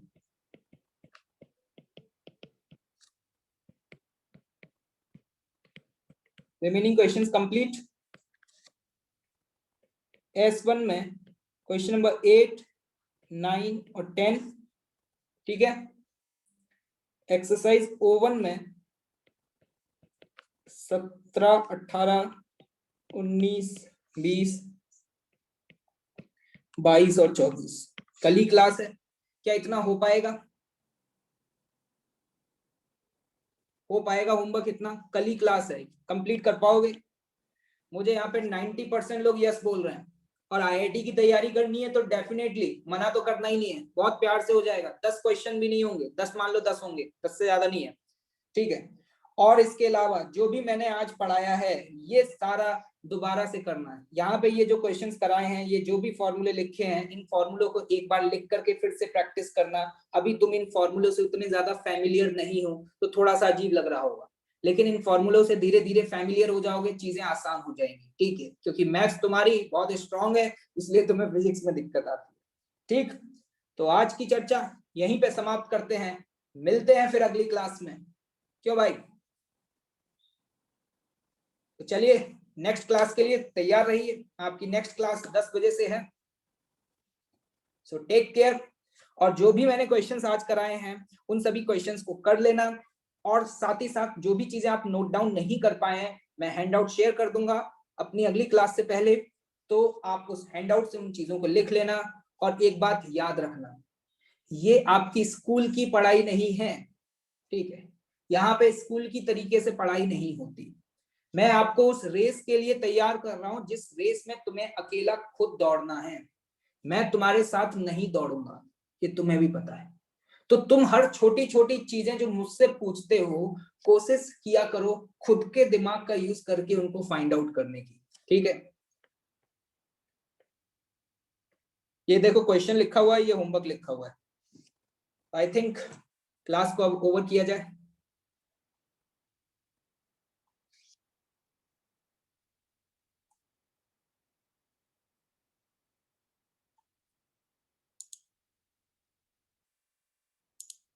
देखो अभी शुरुआत है, संघर्ष करते रहो।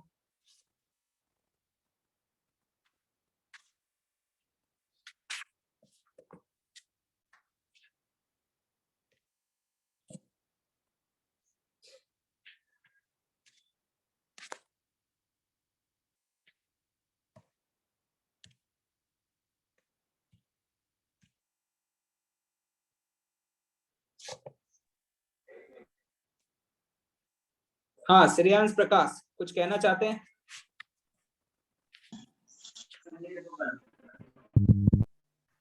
हर्ष Kumar Raghav. Excuse me sir.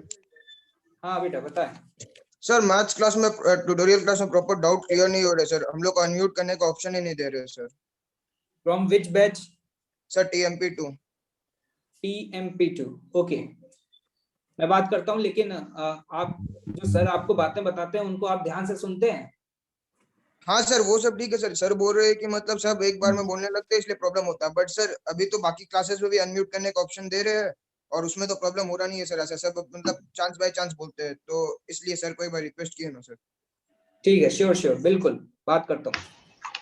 Sir जो ई सॉल्यूशन का ऐप है उसमें लॉगिन नहीं हो रहा। आप किस बैच से हैं जिसका ई सॉल्यूशन में लॉगिन नहीं हो रहा है? TMP1। TMP1 तो आप तो मेरे को ही फॉरवर्ड कर दीजिएगा, ठीक है अपना। Okay sir. रिजल्टेंट की फॉर्मूला में a square plus b square minus 2ab लिखते हैं, तो a और b प्लस मैग्नीट्यूड होता है ना सिर्फ? हाँ मतलब प्लस 2 ऑब्वियस सी बात है, हाँ मैग्नीट्यूड होता है। सिर्फ मैग्नीट्यूड है ना, ओके। तो आजकल LN प्लस पे बहुत नेटवर्क इश्यूज हो रहे हैं।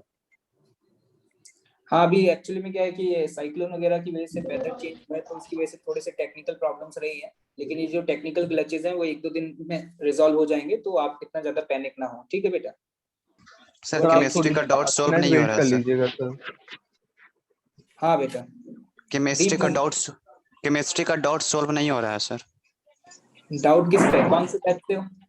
एलएन प्लस नहीं नहीं, बैच बैच TMP6। TMP6। एक मिनट मुझे यस सर। बता दीजिए, TMP6 में मैं बता दूंगा, हो जाएगा आपका सॉल्व, ठीक है। TMP6 ओके, केमिस्ट्री, ठीक है। सर ऑफलाइन में आप ही पढ़ाएंगे फिजिक्स? हाँ और सर ई सॉल्यूशन ऐप में फिजिक्स के डाउट नहीं पूछ पा रहे। क्या लिखा हुआ आ रहा है? फैकल्टी नॉट, मतलब जो बैच क्या है? हाँ, faculty not assign to your batch.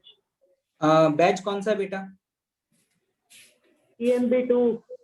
अपने जो भी ट्यूटोरियल फैकल्टीज है ना, जो ट्यूटोरियल बैचेस में आपके साथ कनेक्टेड हैं, आप उनको अपना ये पूरा इन्फॉर्म कर देना, मतलब रजिस्ट्रेशन नंबर और रोल नंबर लिख करके उनको प्रॉब्लम बता देना, आपका प्रॉब्लम रिजॉल्व हो जाएगा, ठीक है। जो भी प्रॉब्लम आ रही है, लॉगिन इश्यूज या ई सॉल्यूशन ऐप जिसकी नहीं खुल रही है, प्लीज मेरी आप सभी लोगों से एक रिक्वेस्ट है, आप इस केस में क्या करें कि जो भी आपके ट्यूटोरियल क्लासेस के फैकल्टीज हैं, उनके कॉन्टेक्ट नंबर आपके पास हैं, तो आप प्लीज उन्हें व्हाट्सएप पे ये मैसेज ड्रॉप कर दें कि आपको क्या, कहां पर, किसी को LN प्लस या किसी को ई सॉल्यूशन में व्हाटएवर जो भी प्रॉब्लम आ रही है, आप उनको कन्वे करेंगे तो डेफिनेटली आपकी ये प्रॉब्लम सॉल्व हो जाएगी, ठीक है। सर एक क्वेश्चन था J1 में आई थिंक, उसमें ऐसा लिखा था, एक टर्म था साइन बीटा टी, और बीटा टी पूरा ब्रैकेट में नहीं था, तो पूरा ब्रैकेट में होना चाहिए तभी वो बीटा टी का साइन होगा ना, वरना सिर्फ बीटा का साइन होगा अगर ब्रैकेट में नहीं है। मतलब बीटा टी पूरा जो साइन के अंदर टर्म लिखा हुआ है पूरा बीटा टी, अगर हाँ वो बीटा ब्रैकेट में होना चाहिए ना, और बिल्कुल नहीं है तो सिर्फ बीटा का साइन होगा, बीटा टी का नहीं होगा। हाँ राइट। हाँ लेकिन आयुष सोल्यूशन जायसवाल, में ऐसा लेके किया था कि मतलब क्वेश्चन में सिर्फ बीटा टी था विदाउट ब्रैकेट, मगर सोल्यूशन में लिखा था कि पूरे चीज का साइन है वो बीटी बीटा टी का साइन है। एंगल पूरा ही होगा ना एक्चुअली में, टी तो अलग से नहीं लिखेंगे, ठीक है। सर So- हमारे जैसे ऑफलाइन में है ना, ऑफलाइन में जैसे बैचेस के अकॉर्डिंग टीचर्स अलॉट होंगे या फिर सर आप ही पढ़ाओगे? अभी ऑफलाइन स्टार्ट होगा तब डिसाइड करेंगे इसके बारे में, अभी तो मैं इसके बारे में कोई कमेंट नहीं कर सकता हूँ, ठीक है। ऑफलाइन स्ट्रक्चर अलग होता है, ऑनलाइन अलग होता है, ठीक है। वैसे होपफुली मैं ही पढ़ाऊंगा, लेकिन I am not sure about it, ठीक है। तो अभी तो आपको जो पढ़ाया जा रहा है बढ़िया तरीके से पढ़ो, कोई दिक्कत आ रही है क्या? No sir. नहीं और सर, जैसे आपसे है ना, अच्छा टीचर कभी नहीं देखा।